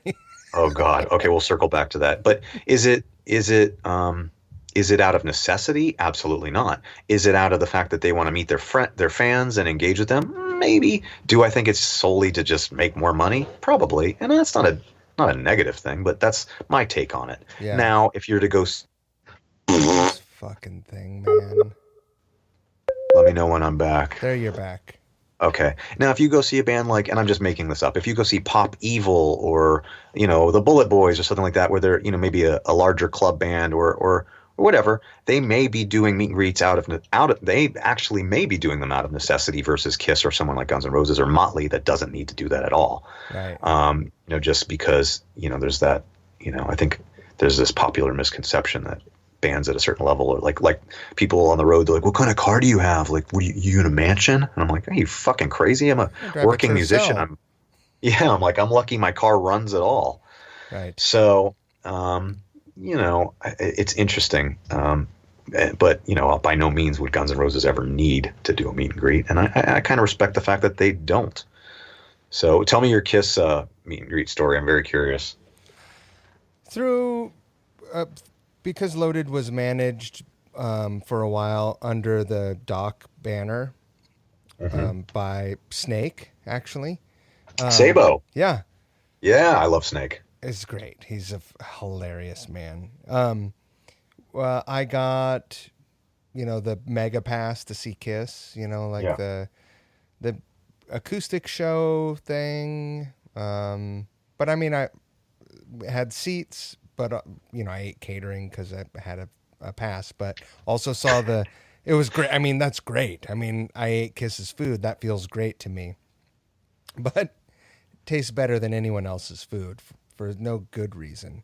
But yeah, free. Saw the acoustic show when they're not in their makeup, and then they signed stuff, and I just somehow I managed to just within 30 seconds of the meet and greet, just offend Paul Stanley because it was so good. Like, it was really good, and I didn't expect it to be that good.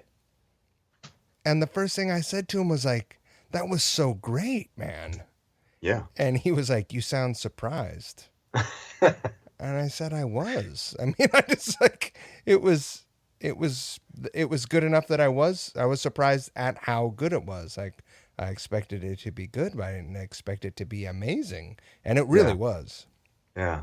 I've seen the band twice, and admittedly not a huge Kiss fan. I mean the self-titled record and Love Gun and Destroyer and a couple other records I love, but basically after Yeah, the no makeup era is gets pretty dicey for sure, right? Ah, you son of a bitch. I'm just going to talk about Love Gun, how great Love Gun is until this thing starts working again. Is it working? Kiss in my back. Yeah, here we are. I Okay, mean, okay, I'm back. Destroyer, Love Gun. I love Love Gun. You know, Rock and Roll Over is even great. Mostly the album cover is great, Oh yeah, the cover's fucking amazing. right? Yeah. Um, but yeah, I mean, probably. I just said I was talking to a friend of mine on the phone today. Actually, when that fucking Confederate flag truck pulled up, I was talking to my buddy uh, Timo about Kiss, and Yeah. and we were talking about how ridiculous they are, and he was saying we were making fun of how insanely sexist all the songs are, Oh, and how so sexist. you cannot like that shit doesn't you can't Kiss would never happen now. No, not It at could all. only happen then. And now my gardeners are in the back, so you get the Oh, nice leaf blower. At great. least that level of white noise will let you know when I cut in and out, though. That's And good. the dog is Uh oh. closet space I'm in, and she's got this giant neck donut on because of her surgery, and so she's just like banging into stuff. And if you hear like sounds like static or rubbing in the background, it's her neck pillow rubbing against the wall or whatever Sure else. it is. So I apologize for all the nonsense, but yeah, Kiss. I mean, I don't. This is definitely a topic I have no interest in delving into a rabbit hole on. But do you know Craig Gass at all, the comedian? Of course. Okay, so Craig's a good friend of mine, and so it was his 50th birthday, the beginning of the year, and the woman that was putting together his anniversary, his birthday sort of roast. Actually, Duff was in it, and so she had asked me to participate as well, and so I did this whole really elaborate Gene Simmons, like an impression of an impression of Craig's impression, right? Yeah. And so I came out. I'll send you the video. Oh, It's that's probably great. the funniest thing I've ever done. I come out and I've got this whole banner behind me that says Gas in the Kiss logo, and I come out in Gene Simmons makeup with like tin foil on my shoulders and like the face paint and everything, and I'm like, "Now, Craig Gass, this is Gene Simmons from Kiss, and I've had enough of your terrible impressions of me, legendary Gene Simmons of Kiss, and I want to tell you your comedy is terrible." And I just go into this whole thing, and he called me afterwards because they did the whole thing in Hawaii, which I couldn't attend. And he's like, "Man," he's like, "people are still talking about the Kiss, the Gene Simmons thing." Like, all right, job well done there. But We Loaded played South by Southwest, and he introduced us. yeah, And he introduced us as Sam Kinison, perfect. and I was reminded of it because there was some fucking super hater that reviewed the show and took a bunch of pictures and hated us. And Fuck that guy. no, I love it. Like I think I actually shared the review because it came up as a 10-year memory, and Wow. I was like, oh my god, this is incredible. And there's some okay pictures. Fair enough. This guy's an asshole, but this photo's great. No, they weren't even great. It was just like it was almost I almost missed shitty reviews even because I haven't played many shows in the last few years, and I was like, oh man, I kind of miss it when people talk shit about me. Yeah, I've had my share. I'll tell you that. Right. So What else? Craig introduced you guys. Yeah. And I just was reminded because I read this guy's fucking review, and he even said like, if you're gonna have a Sam Kinison impersonator, Oh God, shut the fuck up. like at least you should at least be a raunchy band, and this is some vanilla, basically said we were watered down. And I was like, I eh. I never got to see Loaded, but I really liked the project. Is it true? I think so, but if you could fill me in if you can, was Des Cadena in the band? Oh yeah, and I remember I played at the first time I met him.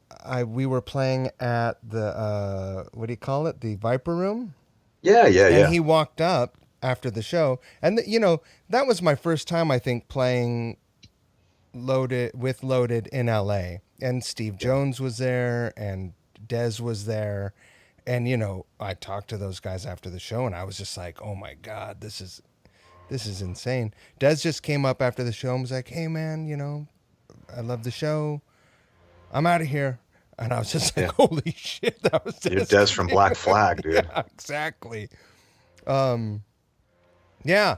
Uh, the original band, I think that Duff put together in like 98 Yeah. was Dez, Taz Bentley, Yeah. Michael Berrigan, Okay. and him. And Duff played bass and sang. And then he switched to guitar and sang. Or I didn't know he Yeah. started on bass with that project. Yeah. Yeah. I And there's a live album that they did with some of the songs that ended up on the first Loaded record. no Um, shit. yeah, I think it's I called Live Episode or something like that.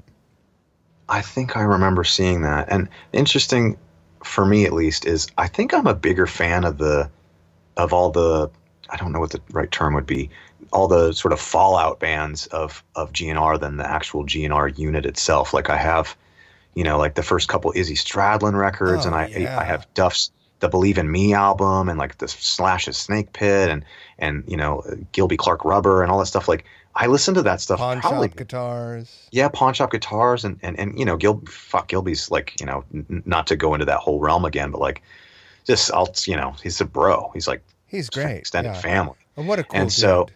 yeah, what a cool dude. And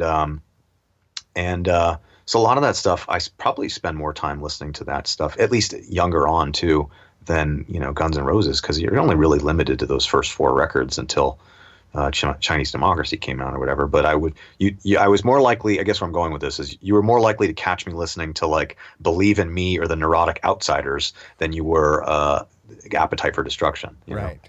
I gotcha. You definitely catch me listening to some of that stuff more than I would listen to the double albums. Yeah, yeah, yeah, yeah. Well, the first record you can't touch. I mean, that's like a perfect record. And Top 10 first, record for me, for sure. yeah, yeah, yeah, yeah. I don't know if I'd go top 10 for me personally, but definitely top 20. If I was going rock albums, yeah, top 10 for sure. But I think the Illusions records, I don't know. This could be a weird, dicey topic too. But like, I think it would have been one really great record if they trimmed a little bit of the fat. I agree. Anyhow, what else can we delve into? Well, I think that talking about Appetite is a good way for me to segue back around to Jerry's Pizza, because the thing that I wanted to bring up about Jerry's Pizza, and the Yeah. reason that weird, dumpy basement left such an impression on me was that we showed up and I was like, there's no way that we're going to play here. This is So a wait, tiny. Loaded played No, I was fucking in this Jerry's band called Pizza?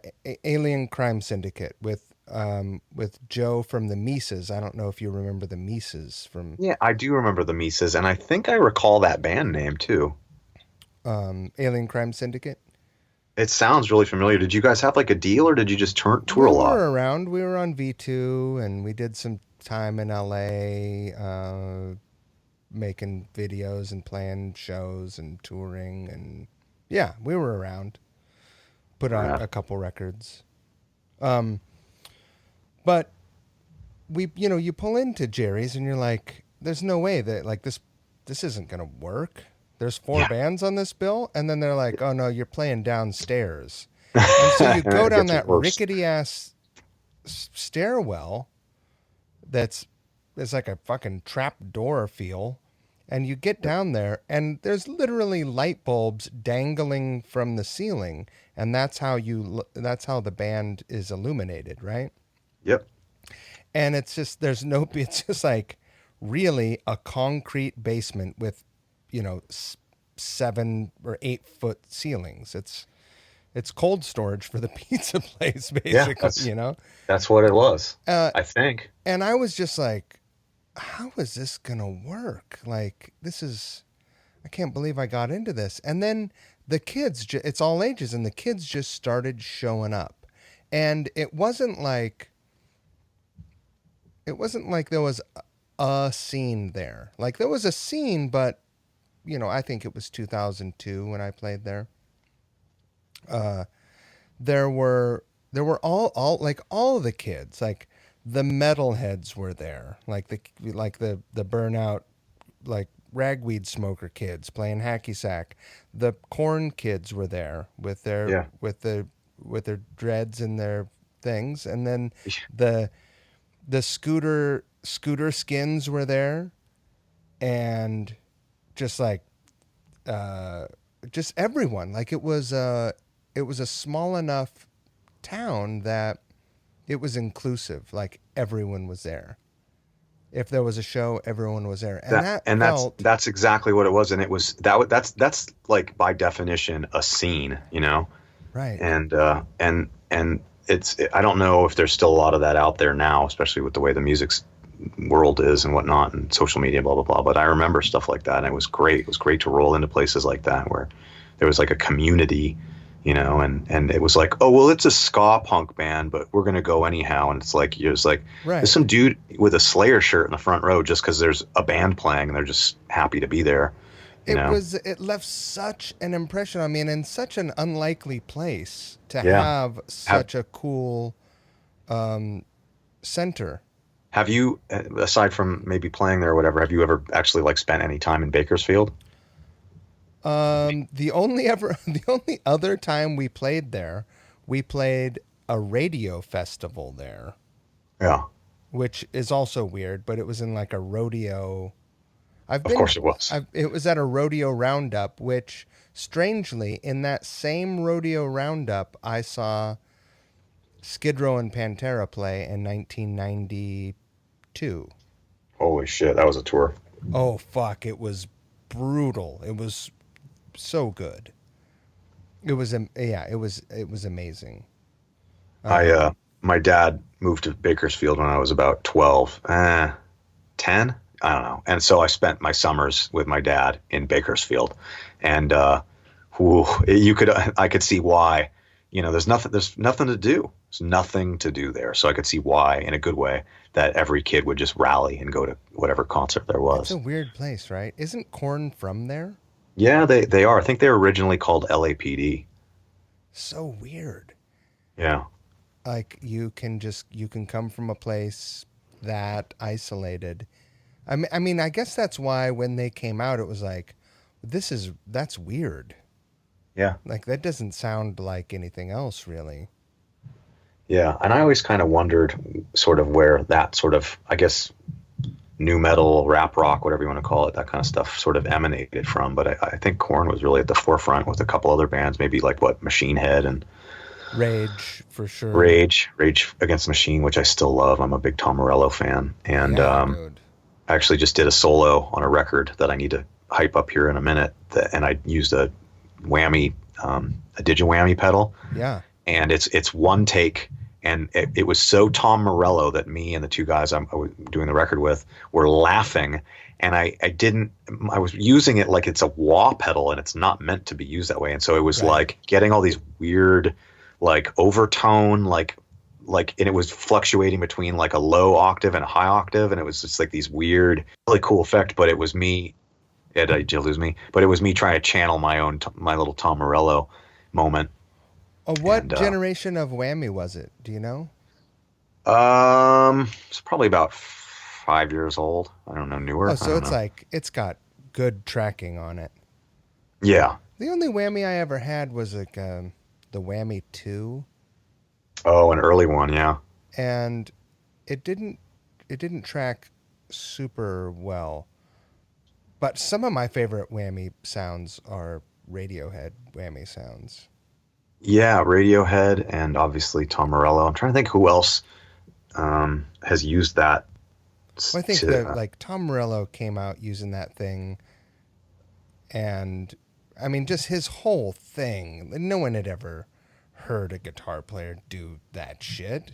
No, And no. you know that thing, the whammy happened just at the perfect time for him to utilize it. You know, put it in his toolkit, and yeah, there really hasn't been anyone that's come along like him and done crazy shit outside of like using MIDI instrumentation and stuff. But he's he's fucking great, Yeah, yeah. One of the last sort of real guitar heroes too. right? Yeah, and it's sort of an unlikely one, like well educated, doesn't have long hair. Right. You know what I mean? Like he's not all tatted up or whatever the hell sort of stereotypical rock guitar player icon you would,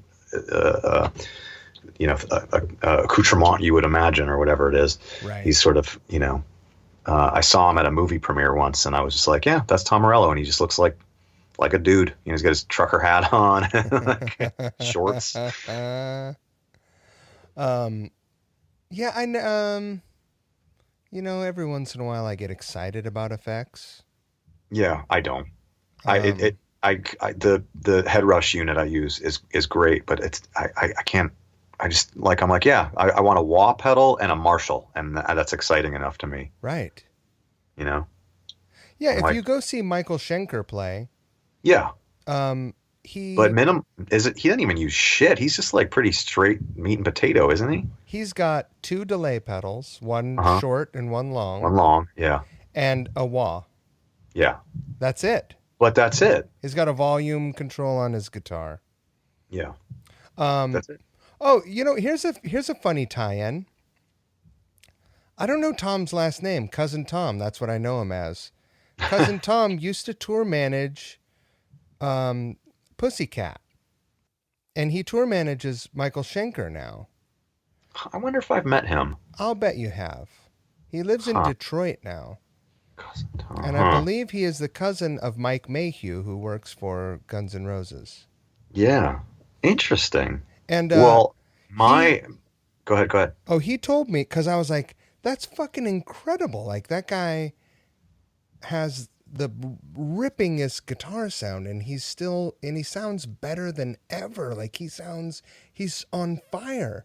And he said, yeah, man, check this out. Um, we, he tapes spots on the stage so that he can get like he finds out It's his sweet spot. where all of his feedback spots are. Yeah, I mean, I don't do it all that often, but I've been known to do that too. You got to find out where your sweet spots are. I never think about that shit. I'm just apparently I'm thick. I just am like, you know what I mean? Yeah, Apparently I'm dim. I don't know. that's all But right. It's all personal preference. I was like, oh shit. And he's like, oh yeah, sometimes he'll spend 45 minutes just That sound check, getting it find, dialed so he can find those spots. yeah, so that it sounds perfect when His showtime comes. his tech for a really long time may even still be. I don't think so. There's a guy named Ryan, and I've known Ryan for 10 years or so. He used to tech for Pussycat as well. And so he would tell me all kinds of stuff. I actually went over to his house a couple times. This is ages ago. And he had all those Schenker fucking V's and everything else. And I was like, oh, those are cool. He goes, yeah, those are Michael's. Don't touch them. Don't even look at them. Don't even look at them. This one goes to 11. Step out for a bite and it's like, but yeah, well, it's a pretty incestuous amongst the rock scene with like crew guys and Of whatever else. I course. got one of Pussycat's, my Fast Tommy. He left Pussycat and started working for Guns N' Roses for a while too. I think he was in charge of whatever that sort of under the drum kit world for Axl kind of thing. I think that was his job. Yeah. But Tom Mayhew. no, that's a guy's name. Well, my Tom and Mike are brothers, and the Yeah, Mayhew brothers, they both yeah. work for Guns, and Tom, he tour managed us. They were trying to shoot like a reality show about what was it called? King of the Road. Interesting. Maybe it's a different Tom. No, it's definitely a different Tom. This guy's last name is it's like Italian. I don't want to say the wrong name and be wrong, but we know him as Fast Tommy. Yeah, and that's there's nothing to do with Faster Pussycat, but it's just a little speedy. yeah. But yeah, everybody, we all know the Johnny Martins and the Dankos. It gets increasingly smaller as we get older too. It's like, oh yeah, Jimmy, yeah, I know Jimmy, Right. or whatever the fuck it is, I met Johnny, even though he was in a pretty popular Seattle band for a while, and during the time when I was playing a lot of shows up in Seattle. What was that, the Cunninghams? Yeah. Yeah. He was playing with Adler. Yeah, and yeah, we yeah, yeah. played some shows in Japan together. No shit. Oh, I remember that. Actually, and it's funny enough because Johnny brought me down to audition for Adler as a second guitar, and it just never took. This was, again, like 9 or 10 years ago, 8 years ago, something like that. I'm trying to remember. Did the singer play second guitar? He did, yeah, Jacob Bunton, and actually the project I just mentioned where I just did the whammy pedal solo that is a project I have with him, and it's called Neon Coven, and Neon Coven is about to drop a single on Friday. Sick. That guy was incredible. Yeah, he shreds on guitar. He's like amazing front man. He's actually, he may frown at me saying this, but he's a ghostwriter, so he writes for all these huge musician people, and that's his day job. And then he's also got his other project. He aside from Adler, which isn't a thing anymore, he's got a band he's been in for forever called Linum. And then he and I got to be pretty good friends about maybe, I don't know, 6-7 years ago. And we do those cruises, those Monsters of Rock cruises, Pussycat, LA Guns, Chips Enough, all that sort of world. And we became really good friends, and a buddy of mine was teching for me and also for LA Guns, this guy Anthony, and we were all the guys that were sort of like under, at the time, like 32-ish, right? And the guys that were in charge of the cruise, they joked that we were like, oh, you guys are all the young guys, you guys should start a boy band. You guys should start like a young, all the young gun. And we laughed about it. We went out to dinner one night after the cruise. This was about 3 or 4 years ago. We went to the Rainbow, of course, as you do, and we started writing songs, and it became a real thing. And we put out an EP in 2017 called Risen 2 or 3 years ago, and it charted into indie charts, and it had a single that got a bunch of terrestrial radio play and all this stuff. And we just keep following it up with stuff. And we're about to put out our first full-length album called Future Postponed, which is obviously appropriate, Sure. And which will come out in the fall. But we're putting out our first single called Blame It on the Drugs on Friday. And it's the most adventurous musical album I've ever done in my life. And I've played on this Friday. Yeah. I'm going to do my best to post this tomorrow, which will mean I'll be up pretty late editing, but this should go up July 2nd. Okay. And I'll send you. It'll show up a day before the single. That's great. Perfect. Yeah. If you've got, and it's on all the outlets, whatever you've got. I can't wait to hear it. So, and I'll send you a link when we get off the phone to hear it. I've got an advance copy. Actually, since we've been on the line, I got an email from a buddy of mine that does a bunch of press, and he sent it off to Rolling Stone and Guitar World and all these other big sort of outlets. And he's like, and that's what he does. And he's like, I hope to hear back from these people. I'm like, yeah, great. So I'm looking at this email that popped up. I think a few minutes ago, I was like, oh, sorry, something popped up on my screen. I got distracted by, because the first thing I saw was Rolling Stone. I was like, oh, great.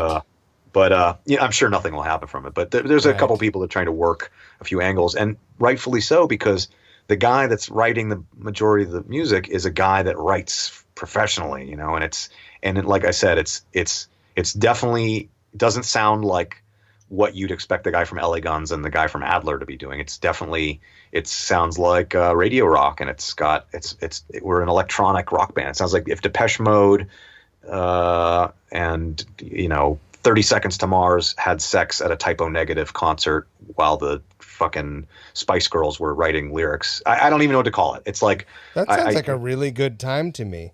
I asked Jacob, we were doing one of the songs, and it's like there's like no guitar, and I'm like, what genre is this? He goes, oh, it's Goth Spice Girls, and I was like, Goth Spice Girls. I'm like, yeah, I'm into it. Would the spice be clove? Cayenne.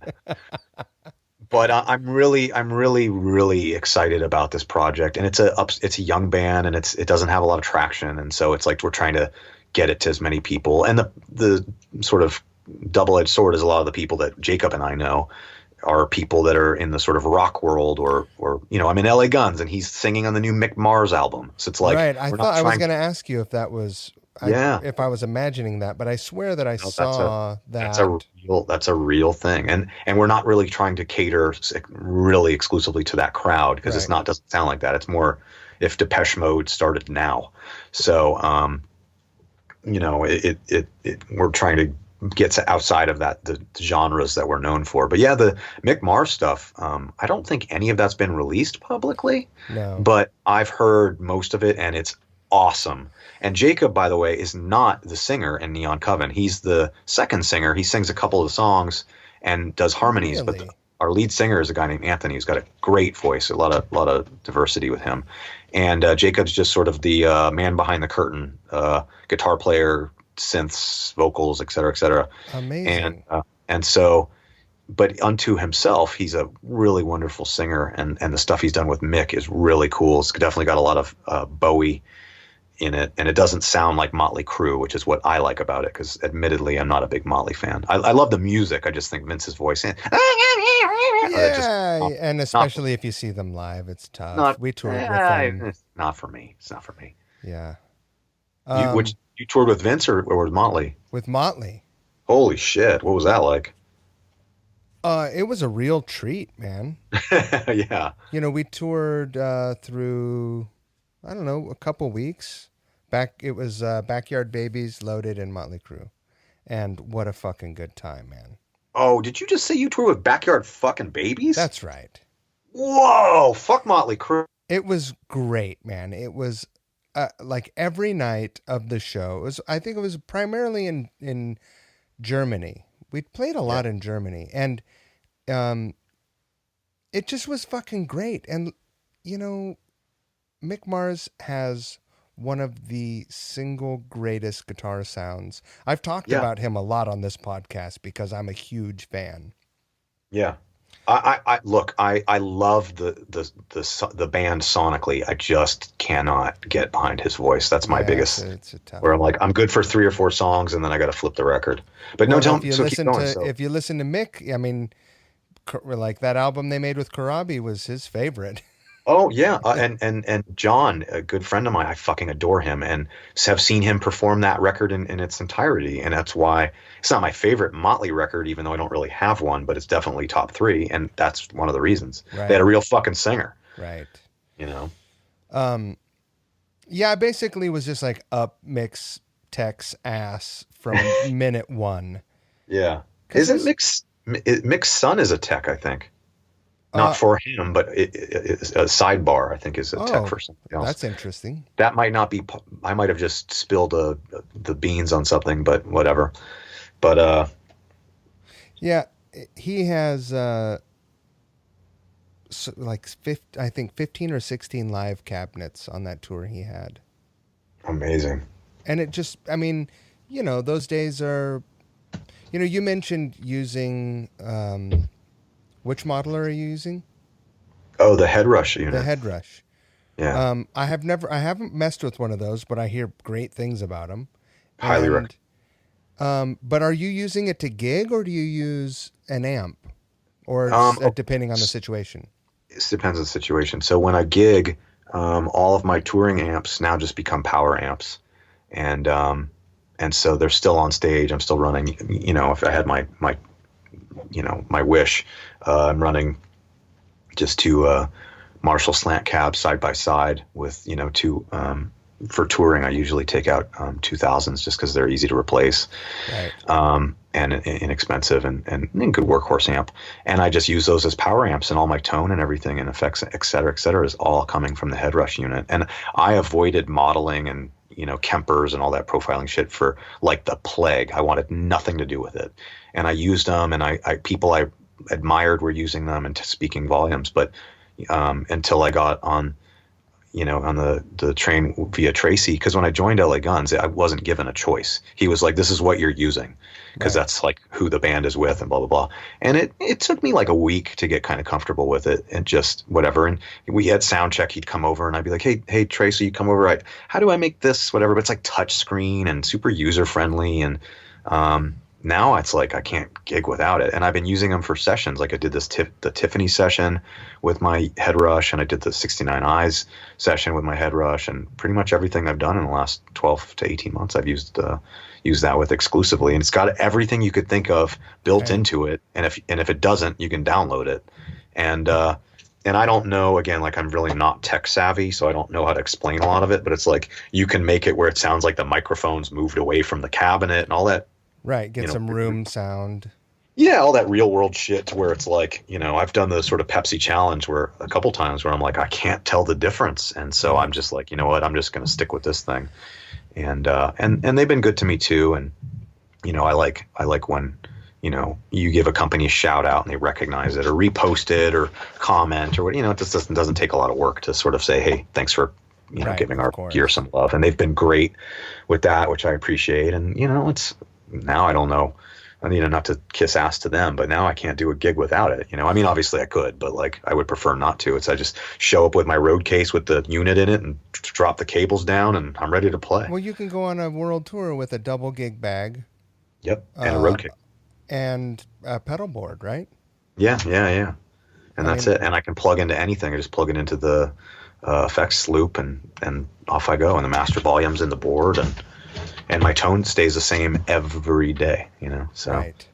Yeah, those days, that's a good part of technology for guitar players. And I think that, like, I just talked to a buddy of mine who was like, he lives down in San Diego. He was actually, when were you down there? Like, when did I live down there? Yeah. Let's call it like 95 to 2002. I think he probably was already up to Seattle by then, but he was in a band called Uncle Joe's Big Old Driver down there. I vaguely recall that band. They were, they were like they were kind of boogie rock and kind of punk rock. They're all a bunch of beer drinking punk rock kids that were like into ZZ Top. Right? Yeah. Oh, so no. He just got his first like modeler, and he's like, nope, a half stack or like whatever. He was always complaining about the sound guy yelling at him and this and that, and he just got his first modeler, and he was like, dude, I can't believe how good this sounds. I was like, yeah. Welcome to the 21st century, man. This is we're 20% into this bitch. We are. Well, it's initially a lot of it was like I did a record with a couple records with like a pod, like 20 years ago, and you hear it and you're like, this is tinny. It sounds like shit, and 10 out of 10 wouldn't recommend now. But now with the way things are and people have advanced technology so much, that's like, you can't even tell the difference sometimes. I mean, hell,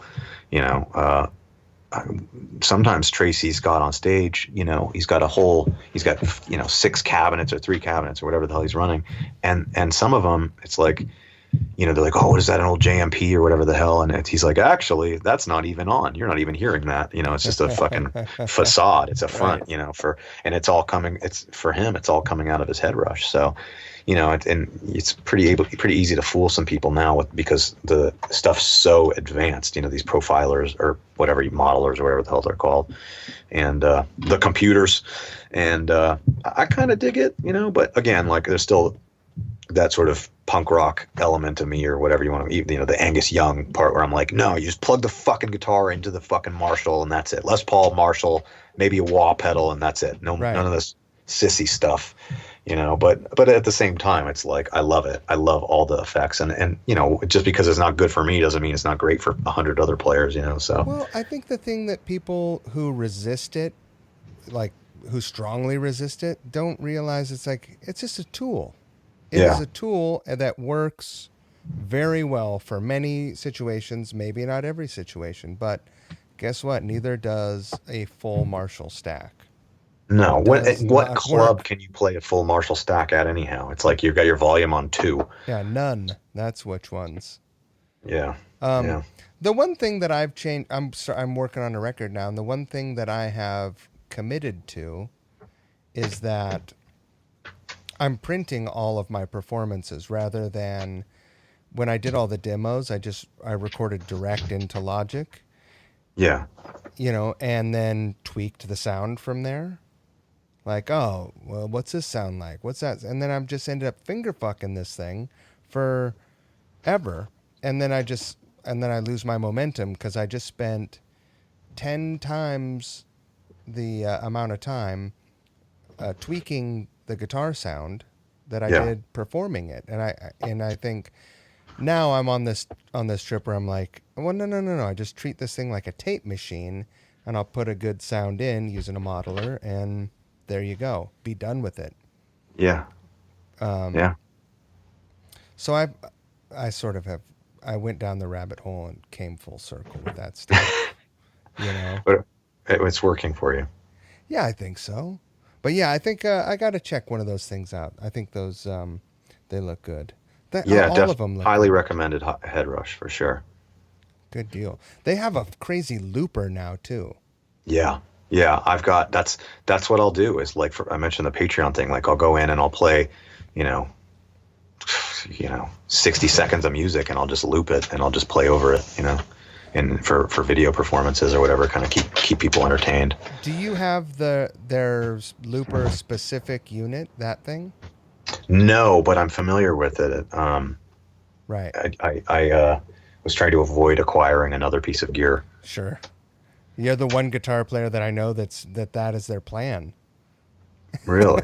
Everyone Yeah. is like gear. I have a storage unit full of stuff, and Yeah. it looks like a Guitar Center threw up. Yeah. And I just don't. Sorry, I'm trying to navigate the dog Oh, that's who's all right. in my space right here, and I can't move her because she's got this bum leg.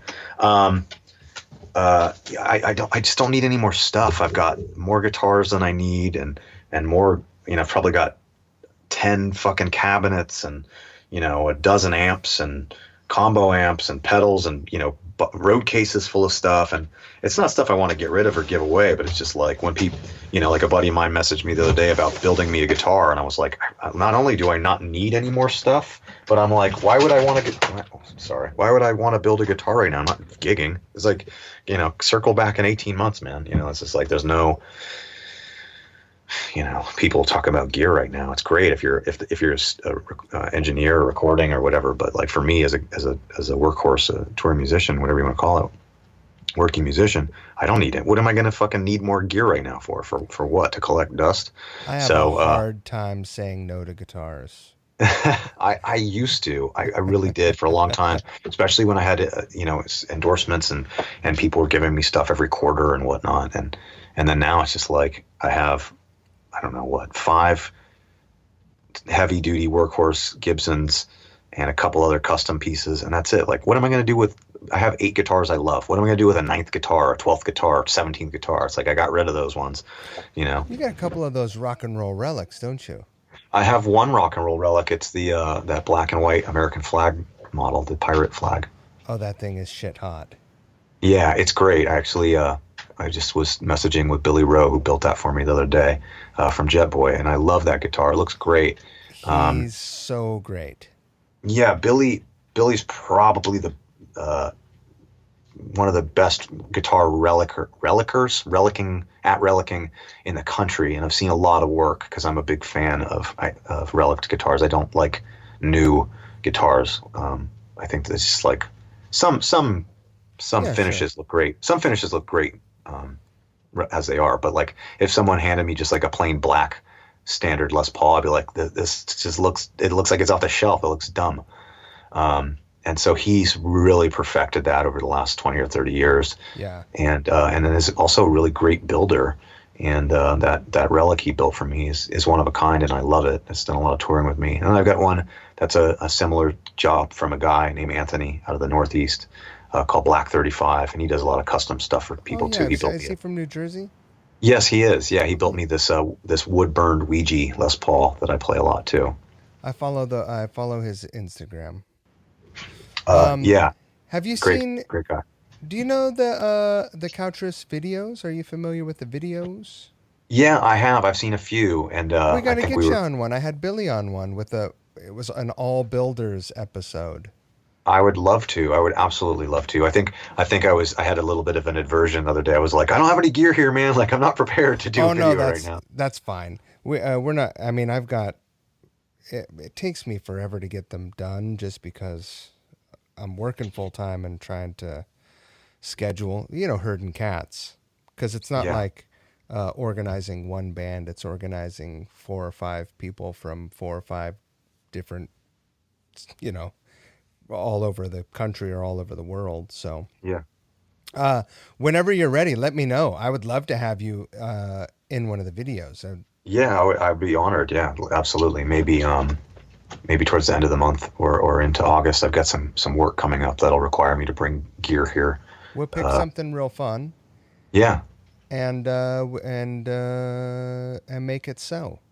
Okay. I'm into it. Awesome. Hey, it's getting late, and I gotta I gotta go downstairs and walk my dogs. Yeah, yeah. I feel you. My dog is like she's pacing me like when the fuck are you She's gonna like, stop talking? what are you doing? Yeah. Why aren't you Yeah, talking she's to like, you're me? just sitting there staring at talking at the wall. Like, pay attention to me. But yeah, thank you so much for having me. Dude, thank you so much. I'm super excited to hear this single. Yeah, I'll send you that Neon Oh, Coven please single do. right now, and I'm gonna send you. I'm making a mental list of the Misfits flyer and then the Craig Gass video as well. Rad. I'll send Rad. those over. I'll shout the single on the intro and also in the text of the post. Yeah, yeah, please do if you like. Um, have a great night. Like I said, we'll be in touch. I'll Yeah, see you yeah. in the internet. Yes, sir. Thank you, Squires, and I hope your stomach feels better, bro. You know what? I think I just sort of sweated it through.